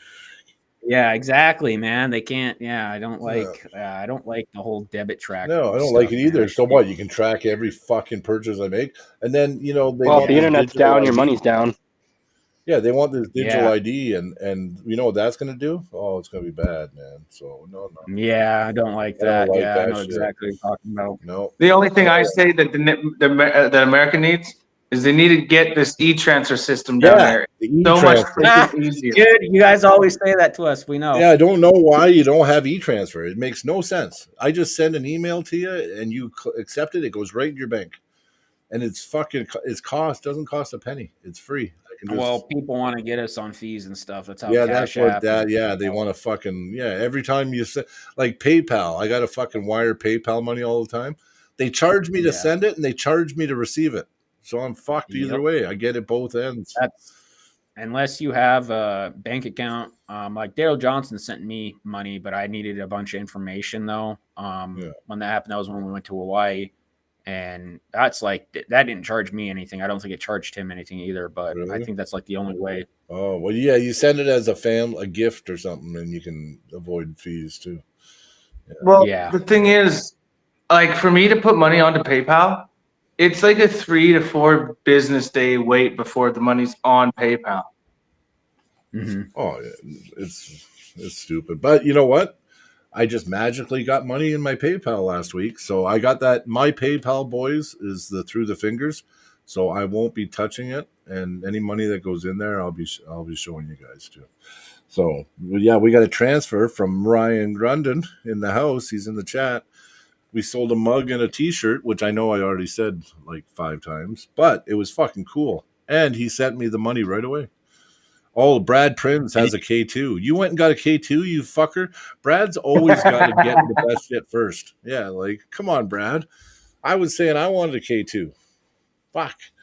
And, Hey Ryan, it was good having you and Amanda too. I was happy to have you guys down or up. Sorry. yeah, good you guys, people it was right awesome. there. Good people. Yeah, they're awesome. Yeah, well, I love watch him for and Ryan Amanda. getting a lot better soon, too. He's admitted that he's went a little too solo and that taking advice and talking to other people about strategy and training might help him a great deal. So I want to see Ryan succeed. He's a good dude. I like being in his corner, too. And now that I know a little more about him, like, if he pulls down here again, as long as he's not pulling one of my buddies here, you know what I mean? I can help him out again. Mm-hmm, yeah. Yeah. That's the only thing. You pull one of my close friends or teammates and shit. Yeah, I can't do it. Well, I think it's just natural to, we're all friends, but we have a guy that we train with consistently. We just see when I think it's natural, Yeah, it's yeah. Dual printing heads, 2 spools.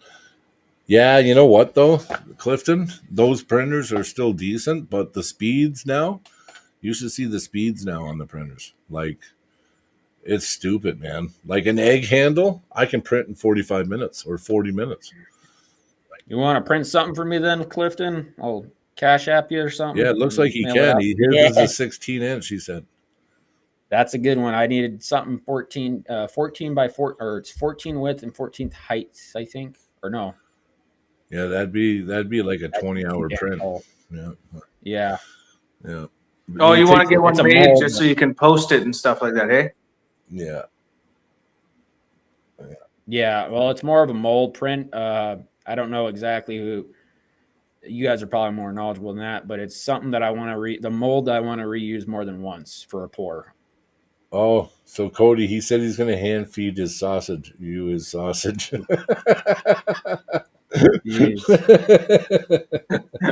Oh, fuck. Yeah. Clifton says, I get the winner. You like sloppy seconds, Clifton. Okay. Oh, God. I'm just bugging. I'm joking. Oh. Oh, shit. That's some good stuff right there. Clifton's a great guy. Yeah, I can't wait for his next match, man. That's fucking bomb. Like, and Jordan. Oh yeah, and the thing is, this is right-handed, so like Jordan for the last little while has been way more dominant on the right, from what I've seen, and I think Clifton's gonna fucking do it. So I think he's gonna do it. It'd be cool to see him, the second guy, close to Montana, beat Jordan. Like when I'm the one who got Miles hooked up with that Jordan Seal because Robert Bear contacted me and he was like, "Hey, so we got a guy so and so I was gonna face Jordan, but he backed out or they couldn't do anything. And I started mentioning Miles, and I'll contact Miles right away and get him on the phone with you and everything. And then I rode down with Miles, his brother, and his dad. Dude, it was pretty funny. Oh man, I can't say much, but it's like his brother's so funny. We're just in the back BSing about stuff. But we went to that Iron Core thing, man, or not Iron Core, that Forged Steel arm wrestling, and that was pretty fun. And I was super happy for Miles. I made a really cool edit for him, man. And for me, dude, like it was a close match, but for Miles being little over a year in the sport, that was one of his biggest wins and toughest grinders, I think. So, Yeah, see what Andrew said? AF showed up at the door after a big ammo purchase last year. I paid with a card, always pays. Yeah. Yes, I agree. See what I'm saying? You go fucking buy something with your card now, and they're tracking that shit. And the next thing you know, they know where to go, right? Oh, you want to know gun sales right now in Saskatchewan and Alberta are up 70% this year. It's weird because they banned our guns, but we're buying more than ever now. So, yeah, it's like, I know ammo. I started stocking up on ammo. Whenever I see ammo on sale, I just buy it. I'm just like, fuck it. I bought a new 12 gauge because I had to get rid of a lot of my stuff earlier this year to pay for some extra stuff. But I ended up getting a really cool, forgot the name of the brand, but it's got American flag on it. It looks like an AR-15, but it's a shotgun. It's a 12 gauge, and it's beautiful. I keep on forgetting every time Zach comes down. I have a Mossberg 12 gauge. That's what I had before, and I sold it or traded it for a truck. Oh, okay. But I feel bad because the first two events, me and Zach and Dakota were going to go out and shoot my Kimber a few hours before. It was the night, or no, it was the day of. We were going to go check out. We're going to go shooting for a little bit, but I just get tied up trying to do the thing, so I totally forgot both times. Well, if you ever get down for practice here at Stu's, he's got a nice shooting area set up. So he's got tons. Yeah, but it'd be so difficult for him to bring his guns. Yeah, but I just bring all mine. He could shoot some of mine. But I don't even know. Am I allowed to travel with my? I don't even know. I don't even know what's allowed now, man. That's how fucked up it is. So down where? Here, because we've had such not here in Alberta, but the federal government has just tried to pretty much take everything away from us. Hey, Roger. I know I couldn't get anything up in Canada there, though. I for sure know that they sniff your entire car for guns. The Canada border is worse than the American border, man. I'm telling you, I go to the States. I'm not even lying. I go up, get my passport. He's like, "Hey, how's it going?" I'm like, "Hey, man, how are you?" It's like, "Good." He's like, "What are you doing?" I'm like, "I'm going to arm wrestle, man. I can't wait. Fucking pumped." He's like, "Arm wrestling? No, that's cool, man." Fuck, next thing you know, we talk for like 5 minutes, and then he goes, "You know what? Here, have a great day." He goes, "Take it easy on those American boys." And I'm like, "Okay." And then I drive into the States. I come back. Some turban-wearing motherfucker that wasn't even born in my country goes, Bay 2. I'm like, what? Why? Bay 2. I go in. They destroyed my fucking car. They destroyed my truck. They ripped my seat. They destroyed my truck. Oh, dude. Yeah, and that's my Canadian. That's the fucking Canadian border, my own country. So anyway, sorry, I'm getting upset, but it's like I get treated like shit when I come back from the States. But when I go to the States, they're nice. I can shoot the shit with them. When I come back, I got a fucking immigrant telling me if I can enter the country or not. I don't like it. And I'm not racist. I have lots of friends of all nationalities and everything. I have lots of friends that are Canadian citizens that are different cultures and everything. But I'm sorry, there's certain things that are just fucked, and they wonder what's going on in Canada. We're like losing our culture. Anyway, that was a rant of the day. Yeah, you're good. You're good. No, I've realized your guys' Canadian gate people are pretty aggressive. Yeah, and seem like you're having a bad day or something. Oh, they look at it as a game, right? Let's see if we can. Oh, then maybe we'll get them with something, or you look a little. You got tattoos on your hands. You know what I mean? Go pulling. You know what I mean? It's just like. It makes no sense. And then to wreck my truck on top of it, they did damage to it. I didn't have anything. They don't pay for that? Yeah. Hey, boys, I'm going to have to hop and go. Oh, okay. Yeah, I'm the girl, the baby and stuff. So I got to run and help out with that. But I had a great time talking to you boys. Thank you, Dion, for coming on. Yeah, thank you for having me. Yeah. Well, you have a good night, Cody. And Yeah, see you later, boys. I might see you tomorrow, maybe. Yeah. Okay. Oh, okay. Take care. Yeah. Yeah. I Is don't the know. Zach attack still here? Yeah, I think Zach's still there. Yeah. Hey. Yeah, I got on a rant. Oh yeah, I'm Zach here was chilling. sitting I'm here back going, chilling. "Oh, Brian's going off again, for fuck's sakes." We got to do it sometimes, right? Yeah, sometimes. Yeah. Well, you know what is I can't handle certain conversations. It's like it makes me think of something, and then I get pissed. You know what I mean? Yeah. No, I hear you, man. Yeah. Yeah. Yeah. Totally. You totally agree. Well, thanks. Yeah. No, he was talking to Sylvester Stallone, not me. I know, I'm still off, bro. Yeah. Miles' dad is Miles' awesome. dad is awesome. He is, dude. His dad's good stuff. He's old school, and Chris it Latimer. was funny. Huh? Chris Latimer. What up, boys? We having a super match next year, Brian. Yes, I'm supposed to pull Len. Well, we've talked about it, and we just have to arrange it. Should be pulling Len Houghton. Should be my next super match. So unless I get Chuck Young or Chuck again, or there's a bunch of possibilities. I should be healed back on the table. I think full strength by May, at the latest. Awesome. And I'm looking to be back by February. So I just, after a major rip like that, like ligament and tendon, you don't want to rush it, right?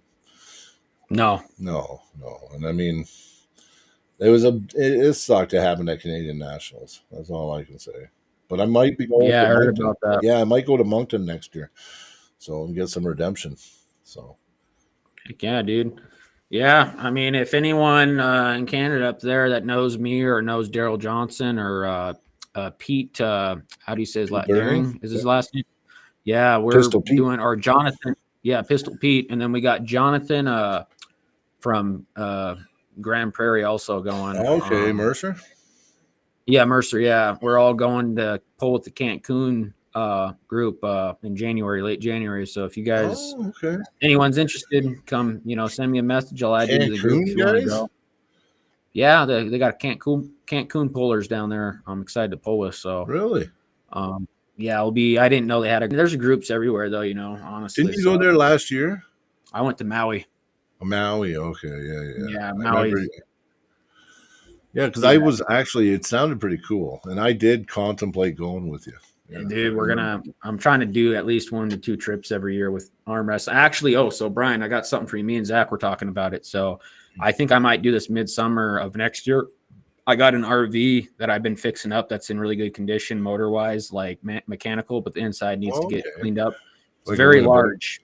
Yeah. We're thinking about doing a trip to where, you guys would come down to Great Falls and pile into my RV, and we'd travel all the way to California and pull with some of the California guys and have like a cool vacation out of it. Do like a whole fucking. What do you think about that? Well, I think it sounds pretty cool. I mean, obviously it's got to be more. So this summer we were talking. So Brad Prins, Dale, and me were talking about hitting Montana, Idaho, North Dakota, South Dakota, and what's that other state? Well, it'd be all in that area anyway. So we're gonna go 2 weeks this summer. So just pull everywhere. Yeah. And try to make it so we hit 2 events, like at least. Yeah. You could do that too. Yeah. But I mean, are you talking this summer or the next summer? Me and Zach were talking about it a little bit. I didn't really mention my RV to him, but it'd be more room for everyone, and it'd save me a rental. And everybody can chip in on gas, and then it makes it more affordable too, right? Exactly, and it's a big, it's a pretty good size RV. We could probably fit 15 to 16 people in there, crammed though, obviously. But but still you could. Yeah, it'd and I mean we could. Fun. Yeah, and just imagine bringing a bus of destruction. Yeah, exactly. That's what I'm saying. Holy fuck. We just go to every fucking place and just crush them. Yeah. I want to go to Washington and go down the West Coast there and just meet groups. And I know Zach doesn't like to fly. I was like, well, dude, we can There's some strong groups. You just gotta find them, right? There's gonna be like a base level kind of everywhere. But you'll find groups that are just woo. Yeah, well, Yeah. ArmBet, you can type in your pin location, and it will tell you the closest club as we drive. It will tell us when there's a club close and everything. Yeah. ArmBet's got a whole map and GPS system for all Oh, the I like clubs. that app too. I've used it once. Yeah, it's pretty cool. So, Friends with Benedict's. Did anyone watch GVW? Thoughts? You guys watch it at all? I don't know who that is.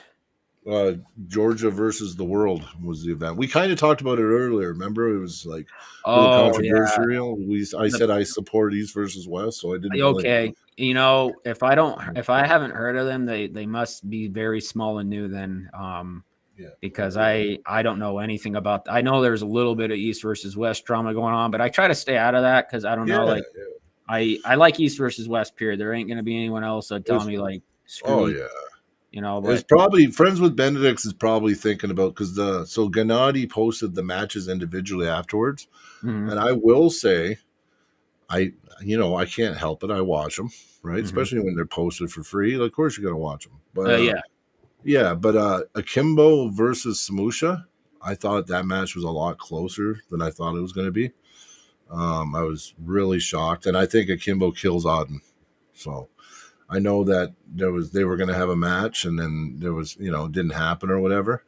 But yeah, Akimbo's the real deal. I think he would have fucked Auden up. I think, Yeah. but yeah, he got 2 pins on Samusha, and Samusha ended up. Well, he's Samusha, right? Like he just finds a way, and he's got better endurance than anybody. Yeah. Another match I watched was Zaur Peskulaev, or I can't even say their last names properly. So Zaur versus what's his? Oh, why can't I think of his name? Georgie I don't know. Big Georgie. Anyway, Georgie fucking crushed him. Anyway, it wasn't even close. Like that match wasn't even close. I need to And he had, Ryan Bowen lost. His girlfriend lost. They both lost 3-0. Oh, I think I seen a highlight reel of that on Facebook Yeah, somewhere. yeah. Frank Lamparelli won. Yeah, I like Frank Lamparelli though. He's a good puller, good hand, excellent. Yeah, you know what? The matches weren't so bad. The production was better than I thought. But like even though I was so against them and I kind of talk shit about them, and I mean I did think they did it out of spite towards East versus West. I still hope they didn't lose any money. Like it was still sad to see like the video footage and no one in the stands and no one watching. Like for the level of competition that was there, I kind of feel bad for them. Mhm. Like you know what I mean? Like Yeah. and I know they couldn't have made money. They lost money for sure because I heard that even some of the athletes had to pay their own flights and shit afterwards and stuff. So, I just, I even though I didn't like them or what they stood for, I definitely I don't wish any harm on them. I hope they hope they were able to break even. Hopefully. Yeah, it's tough doing these larger promotions with the good production. It's you want to throw your all into it. You don't want kinks or anything like that. But obviously, there's stuff that will happen, and sometimes you go in the hole. Sometimes. Oh yeah, it happens. It happens. Yeah, that's all right. I know. Imagine on a scale. I just couldn't imagine on a big scale, like 20,000 out of my pocket. Nope. Yeah, no, no, it's just I'll support East. I'll continue to support East versus West. I like what they're doing. Like I said, I was wanting to go to Switzerland for this one, but that ticket skyrocketed. Like it was 3 or 4 days. I couldn't even. I was like, nope, we're done. And then their currency up there in Switzerland's a little higher than the U.S.'s. So, absolutely, Brian crossing into the Canadian border and was a dick. Heading home to the U.S. was awesome. Yeah, we all see that. Honestly, it's pretty funny. Everyone recognizes pretty that. obvious. Yeah, it's like right. it's sad though. It's sad, but it's. Ooh, sorry, I got to see this one. Amanda and I are compensating Cancun. Hey, man, it's cheap, right? It's the cheapest place to go travel to. That's around pretty cool. I want everyone to go. Anyone that wants to go. I know some people don't like to fly. And stuff like that. That's a bus of chaos. Laugh out loud. You can call it that, the bus of chaos. So we just We'll fucking paint it on the side of your bus. Or your I little want something logo. cool arm wrestling. So it's going to be the arm wrestling bus basically for traveling. But Bus yeah, for chaos is pretty good. Yeah. oh yeah, dude, it's awesome. Like get it wrapped, saran Yeah, wrap. yeah. Yeah. Yeah. Yeah, no, I think I'm excited for 2026. There's a lot of cool stuff. You said you're going to be throwing a few events up there next year. You Yeah. said So what you got Yeah, anything announced yet, or kind of just still putting things together? it's good. No, it's still putting together right now. I just finished talking to a venue, but we are looking at more towards close to April, May, because there's so many events, and we don't, we're not going to want to interfere with other people's events. Also, there's a shortfall of events in certain months of the year. Like we have certain months where there isn't a lot of events here, so we'll start off, and then it will be every 3 months. So every quarter there'll be, because it's a league, so we're starting a league. So every 3 months there'll be an event. So Oh, that's cool. yeah. That's And then once it gets established the first year, there'll be super match months too, because there'll be battles for rankings. So like there'll be basically, like I said before, no one gets you'll get, okay, so our first event, we're just going to start the rankings fresh. So that's the rankings, the first event. Mhm. After that, when you beat a person that's ranked, you have the ability to challenge them, right? And it might be after our first 2 or 3 events for it to work. So it'd probably be, you know what I mean, almost our first full season. And then it would be, like let's say you beat, let's say you're under Cyborg and you beat Cyborg in the tournament, right? Mhm. You don't get his match because you pinned him once in the tournament, but you get the right to challenge him to a super match for his rank. So then what we're gonna do is have super match nights outside of the tournaments. That's cool. So yeah, it'll be like 10 to 15 matches, and they're all rankings matches. You know what I mean? And we're gonna do that, right? So there'll be lots of events. We'll be busy. We're kind of on holidays. Just everyone's just thinking about pulling, but we'll be busy come May. Yeah, we're getting to an off season here in Montana where there's really nothing active going on Nothing until happening. Yeah, I was gonna do something cool to start the year off, but the venue and stuff started kind of pushing David things Jansen. back. Hey, buddy. Sorry. Started pushing things back, so I'm gonna wait till late spring to do something there, and I'm just gonna stay out of the, because there's I mean, I wouldn't affect anything, even if I was doing an event during Josh's thing, but it's more promoter's etiquette that I like. I don't like when people do it to me, so I just stay out of there. My honeymoon was in Cancun. Got to go back someday. Hey, go back this next January, man. There you We'd go. love to have you. But no, I got a few things planned. Of course, we got the Cranbrook. Zarenov. That's his name. Zarenov. Weird name. Yeah. Zeronov. Zeronov. I don't think it's Zeronov. Is it Zeronov? I thought it was Zarenov. Yeah. But Zeronov. That's a shitty name. Yeah. Have anything with zero in your name.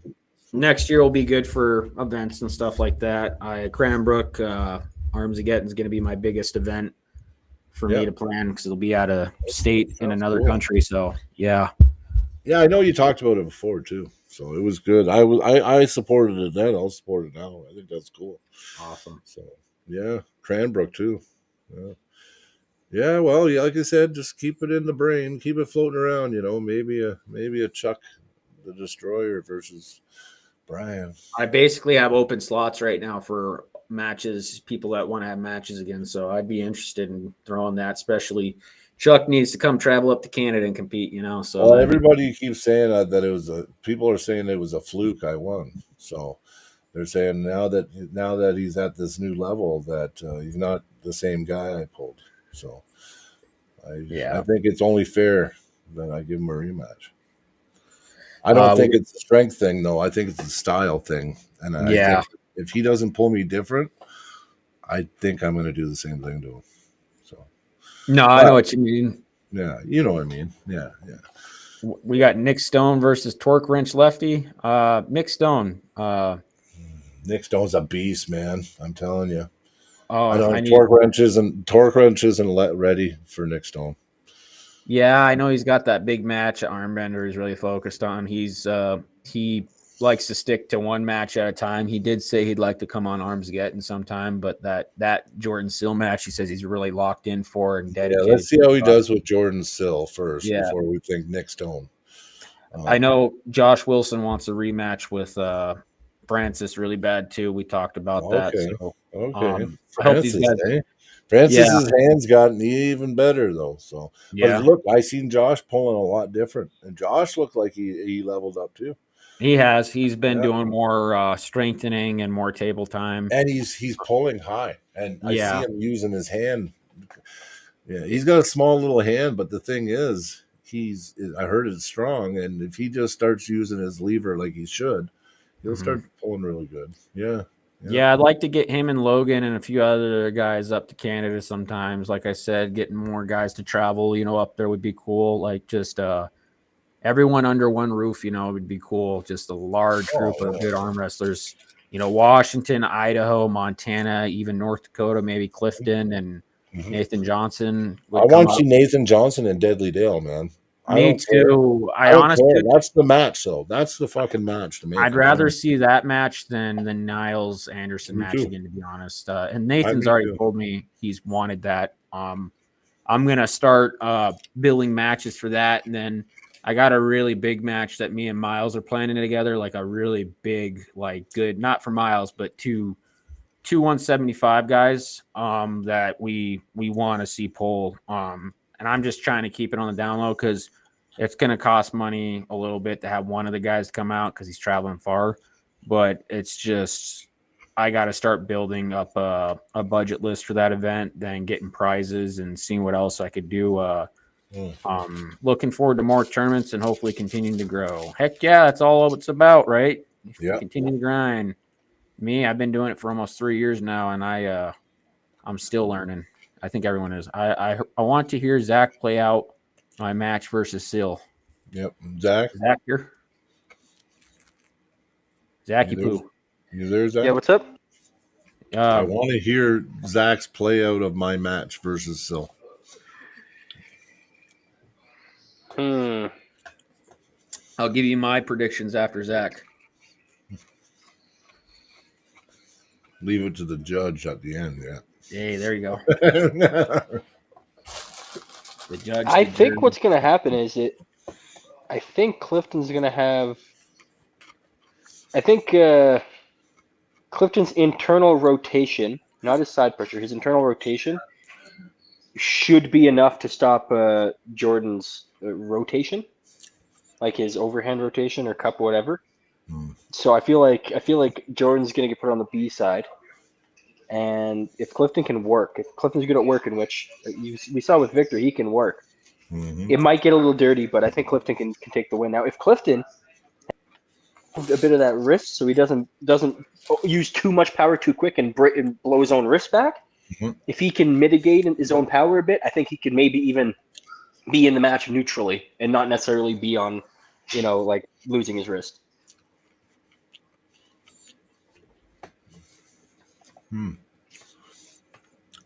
Well, Battle Zone. I'm sorry. Just do this real quick for Zane. Yeah. Battle Zone's in Calgary this year, though, Zane. Just to let you know. Sorry, Dion. Go ahead now. What do you think?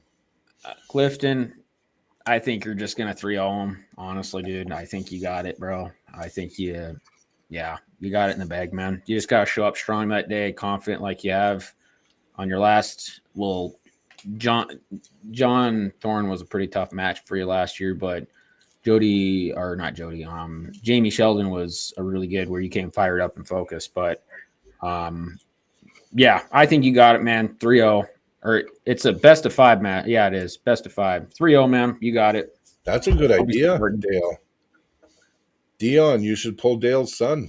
He's just new. He's new to the sport, but he's okay. He's been to a couple times. Dude, he's strong too. I gripped up with him, not this one, but the one before. His name's Ethan, right? Yeah, Ethan, yeah. Yeah, he's a good kid too. He's really nice. We talked a little bit at not this Iron Core, but the last one. I'd be open to pulling him. I really like a match. Cranbrook Details, huh? It's August 29th. Yeah, it's August 29th. We're probably going to have about 20 super matches. I want to get more Montana guys that haven't made it up to Canada yet, like Josh Wilson, Logan, maybe Weston. I want to get Andrew and Kevin on the card as well.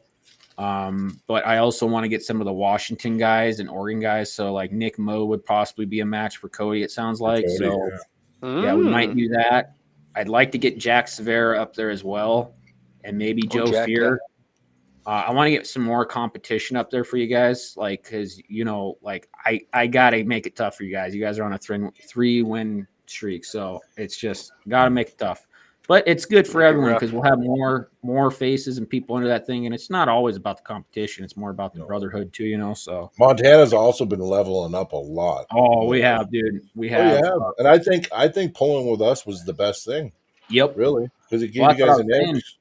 Yeah. Me going up to the Iron Core tournaments, dude, I have really that's why I like going up. I don't feel like when I get beat, someone is, going to sit there and belittle me or whatever you want to call it. Like a lot of the guys have taught me, like Austin flashed me, and then after he kind of told me what I did wrong. And, Greg? me and Greg, this guy right here, I want to see him and Leaf pull.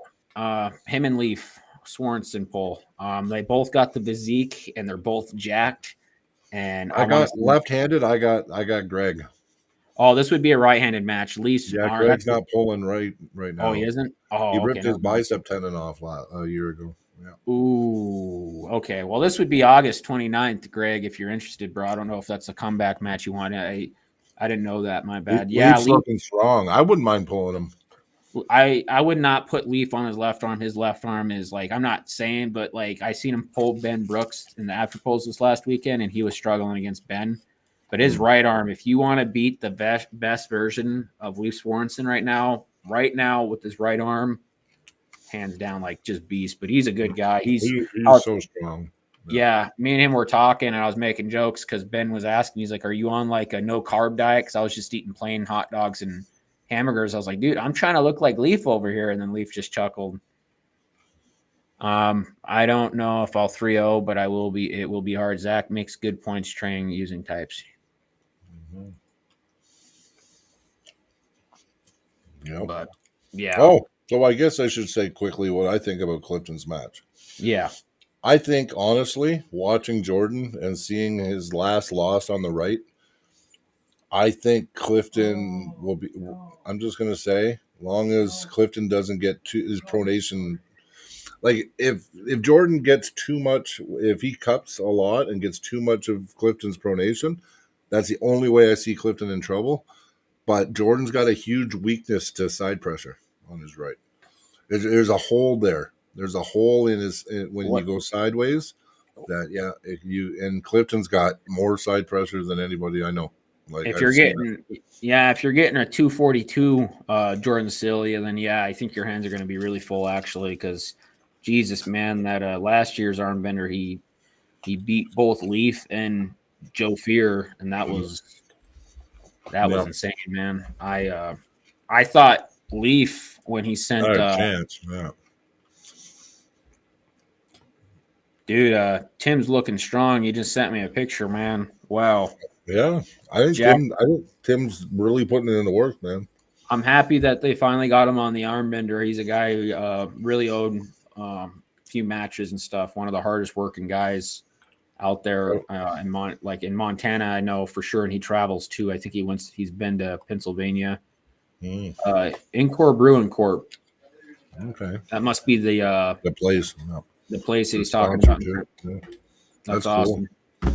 Yeah, no, I'm excited for that. I'm really excited. Like I said, Jaron and me, we talked, and he said he had a place there in Cranbrook that was really interested, and then he basically got it locked down. I'm going up there mid-May to kind of just finalize stuff with them, but it's basically locked in. It will be 240. Oh, wow. So you'll get the best version of Jordan then, so that'll be really cool. Yeah, you'll get that's what I'm saying. Yeah. And Jordan's ranked 4th in North America right now. See, this is bullshit, though. This should almost count. If Clifton beats him, I'm about to ask, is this ranking on the line? They said no. It doesn't really? count for that. I don't know. I don't know. I think it should. I think if Jordan agrees on it, if they just both say it's a ranking match, I think it should be a ranking match. Yeah, I think so, too. I would let Chance Shaw know right afterwards anyway, Clifton, when you beat him. So... Just be like, I beat Jordan. We're both fucking the same weight. Yeah. I thought his 220. I don't know if he's a 220, but him He's and bulking up right now. Yeah, he is. Yeah. Clifton had to cut to 220 last time. Yeah. Yeah. So. No, I think Miles should have got his ranking too, but I don't think that was his actual official rank of the 220. So No, they said no. Yeah. yeah, no, it's all Apparently right. it wasn't. Yeah, I don't know. They're really strict in some ways, and then they're so loose in others. So I don't really Yeah. understand that ranking system much. Me neither. I've never understood it. I just work here. No. Yeah. Yeah, I don't know. I just kind of go along with what everyone says. You know, if Yeah, people don't say, beat me up, man. I'm just fucking. It was like Dave's chicken. You know the chick Yeah. at the till. The next time I went in, because I went in and bought it with a fucking card at like 2 days later, because I had to try it. It just Yeah. opened up, right? And I Did you love like it? fucking. Oh, I don't get Reaper, but I get the hottest one below Reaper. Oh no, That's what I get every time, right? And I love it, man. That red, is it red chicken? Red crunchy chicken? Yeah. Is it the same there? Has your Yeah, toilet filed a Louisiana restraining style. order on you? Oh, it's good, man. You didn't hear what I said. No. I asked if your toilet's filed a restraining order on you yet. no, because I eat spicy food all the time. Oh, you do? Me, I've been having stomach issues for the last 2 years, so I can only go to a certain spice until like my stomach starts acting up. Me too, though. You know, so I got all those gut worms, so I eat that fucking spice, and it just kills them. There you go. Yeah. Oh yeah, I fucking nuke them. Nuke 'em out and you shit them out. There you go. I'm like, here's some food. Oh, you fucking worms and parasites. Here's some food for you. Try this. Fucking fire. They're like, hey, no. I got a question for Clifton if he's still in here. What's big matches after Armbender in February? Anything for next year yet announced, or you still kind of just? I think he said there's rumblings of something else, but I'm gonna wait. Hopefully, Clifton, you're there still and tell us. But there's some guys I'd like to see Clifton pull, man. Like, that's the nice thing about Clifton. You know what? Mm-hmm. You can almost throw anybody at him in that weight class, like in that 20-pound range, right? So, like, I don't know. And I think Clifton. Oh, here he is. He said something. Boom. You can read it beyond.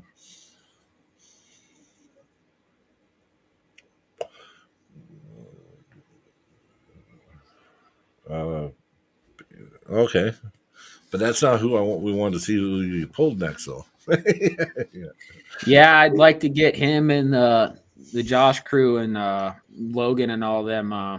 Mac 5. Okay, I figured you're gonna have something with Mac. Okay, you know, I had a chance to pull a Mac, man. I'm kicking myself in the ass. Mac 2, I had a match and I had to turn it down. Oh, that sucks. Hey, there might be other opportunities. You never know. Yeah. Oh, yeah. No, there will, but it does suck. It was like 4 days before Christmas in Toronto. Oh wow! So I was like, "Fuck!" And it was like I would have got back Christmas Eve. You know, and my wife was like, "No, I don't think you're going." Yeah. No, I like Mac over there, man. They put on some really good matches, man. Ian does some really good work. Oh fuck, Ian's awesome, man. There is a leg. Gonna be fucking awesome. Oh, leg? What, in the video? Yeah, that's what he said. Oh, maybe. Refresh, man. Refresh. Yeah, refresh, my good sir. It's probably my video. My internet's been acting up the last few days, but yeah. Brandon Sesser, Joe Fox are mentioned names. Yeah. Joe Fox, man, he's a beast too. Yeah, he is. Brandon Sesser is pretty versatile, but I think honestly that you'd be just too strong. Lots of good names, man. It's cool. I like the British Columbia and Alberta area, and I've got to see a little bit of Saskatchewan, but it's cool how they're but there's nothing in set for my opponent. I haven't been over to, like, Miles is going over to Ottawa here for that November open tournament thing. So I haven't been that far over to see any of the talent over there, but I like the talent where Alberta and everything is. I think the talent's really good over here in Alberta. Yeah, he's going to the Ottawa Open. Miles is going to go with Eugene and Sergey and those guys. Yeah, we're talking on the phone last night. We fly out on the same day for when he goes to Ottawa and I go to Texas. So Yeah, and that'll be cool. Who controls the arm fighter ranking page? If Clifton beats Jordan, it should then be on top 15. Yeah. Isn't that Sean? Is that Arm Fighter? Isn't that Sean Hancock? Does all that? I don't know who that is. I didn't even know. Sean Boom Hancock. Yeah. Hmm. He's a promoter, referee. Fuck, he does everything, that guy. Oh, is he? Oh, yeah. I know. He's down in he's the Alabama, down in Alabama, I think. so. Yeah. Yeah. He's the guy that got in a fight with that dude one time. Yeah. That's Scott Wynn. Dale's going for Clifton. That's Scott Wynn that did that. Remember, they started punt. The guy was drunk or something, and then threw a shot or pushed Yeah, him. that's what it was. Yeah.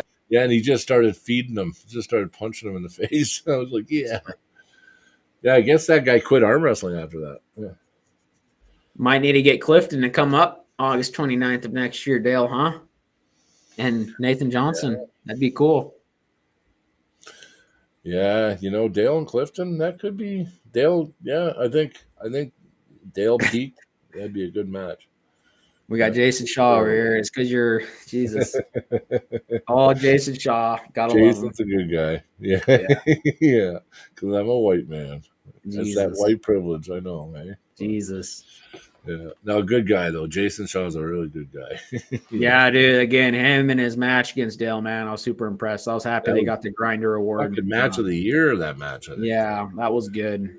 That was the longest match I think I've seen. Like, guys were just blown up, tired, and yeah.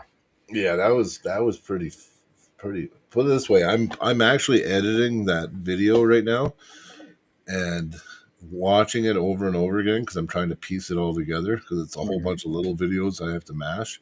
Yeah, it was a fucking burner match, man. Like, like restart, foul, and then they'd do it again, and they grind, and then it would be foul.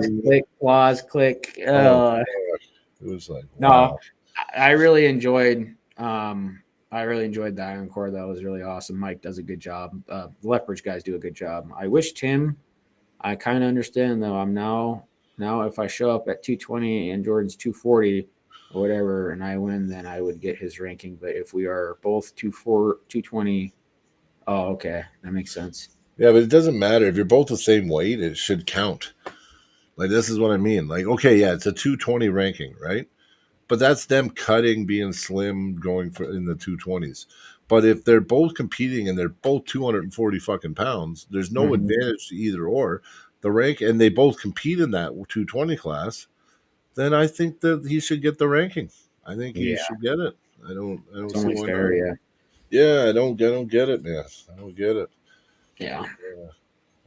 I don't want your smoke. Those guys have been eyeing each other for a while, though. Or Dale's been eyeing Clifton, right? Well, they share training videos all the time. So that's awesome. They know a lot about each other. So it's like, Yeah, I see him picking fun all the time with each other. I know Clifton right now. Clifton's Dale's just had a big match. He's beat up. Clifton's probably favorite against Dale right now. But I will tell you what, Nathan Johnson, because of his style, I don't know who. Like, I think Dale wins because I have never seen anybody beat Dale where he's strong. You know what I mean? Like, I've seen people avoid it. They'll take his hand, they'll get him outside his shoulder, whatever. But I've never seen anybody go in and bang inside in the hook with Dale and just rip through it, that lock and that hook. I would like to see it, and I've been wanting to see that as Nathan Johnson, because he originally approached me at last year's state, and he called it wasn't Deadly Dale, it was like something else he called him, or Dirty Dale is what he said. Yeah, I'd like that Dirty Dale guy, and I was like, Deadly Dale, and he's like, sorry, and he's just laughing. I was like, yeah, that'd actually be a good match because they're both inside pullers, right? So yeah. I mean, remember Niles? Niles was the favorite, and everybody thought, even I thought Niles was the favorite, right? But I also thought if Niles goes in right where Dale's strong, Dale's got this. And then soon as that first round happened, and Niles had the balls to go in there with Dale, I said, this is going to be, in that match, even though it was 3-0, it was a war. That was a banger match. That was like a really hard 3-0 for Dale. You know what I mean? Yeah, Well, that was a good match. Yeah. So I enjoyed it. Nathan and Dale. Yeah, I agree. it That would be a is. I match think to it set up. is. Honestly, I want I to think start doing more epic. block. Like I'm not saying I haven't been doing blockbuster matches, but for the Cranbrook British Columbia one next year, like I gotta really do a good stat card for that one just to make it a good turnout. So I That think match sounds like it could be like match of the year, Nathan and Dale. It really does. Like, cause I seen Nathan pull too, and he's gonna go right where Dale likes it. Daddy likes it. So yeah, it's gonna be interesting. And I mean, Nathan looks like a bee. He might be that strong where he can just rip right through Dale, but yeah, I will be very impressed if that happens. So just got to see it, right? yeah, you got to see it to believe it. So Yeah, that's why I like doing these matches. You get to see some of the coolest and toughest and skilled pullers pull, that a lot of people don't know about. yeah, well, that's true. Yeah. Yo, Arm Well, Fight News. I was talking about Zach and Brian, I'm probably going to get off here, guys. Oh yeah, listen, I'm tired too, bro. We've had a Yeah. good podcast. Yeah, We yeah, did. I thank you for inviting me back on. It was awesome being for back on sure. Cool Fingers, guys. And That will get you on again. Why not? oh yeah, well, yeah. It was great having you on. Sorry, I've been so talkative. I've been eating food here. Oh, you're good. Oh, I'm about to go eat that okay. myself. I'm about to go do that myself. Eat some food. I've been listening. He loses his chance with me forever. Yep. Jeez. Yeah. Well, it's your training partner, Clifton. All right, Dion. Have a great day, man. Yeah, Thanks buddy. for coming on. Thanks for coming on, and yeah, thanks Zach for showing up, and Thanks everyone watching. Yeah, thank you guys. yeah, thank you very much. Yeah, appreciate you all in the chat. Next pod, we should be doing the draw for the handles next pod. So maybe don't hold me to it. It depends if Zach comes or not, because I don't know if I can facilitate that, but maybe I can. But anyway, have a good night, everyone. Take care. See you guys. See y'all soon. Have a good night. Thanks.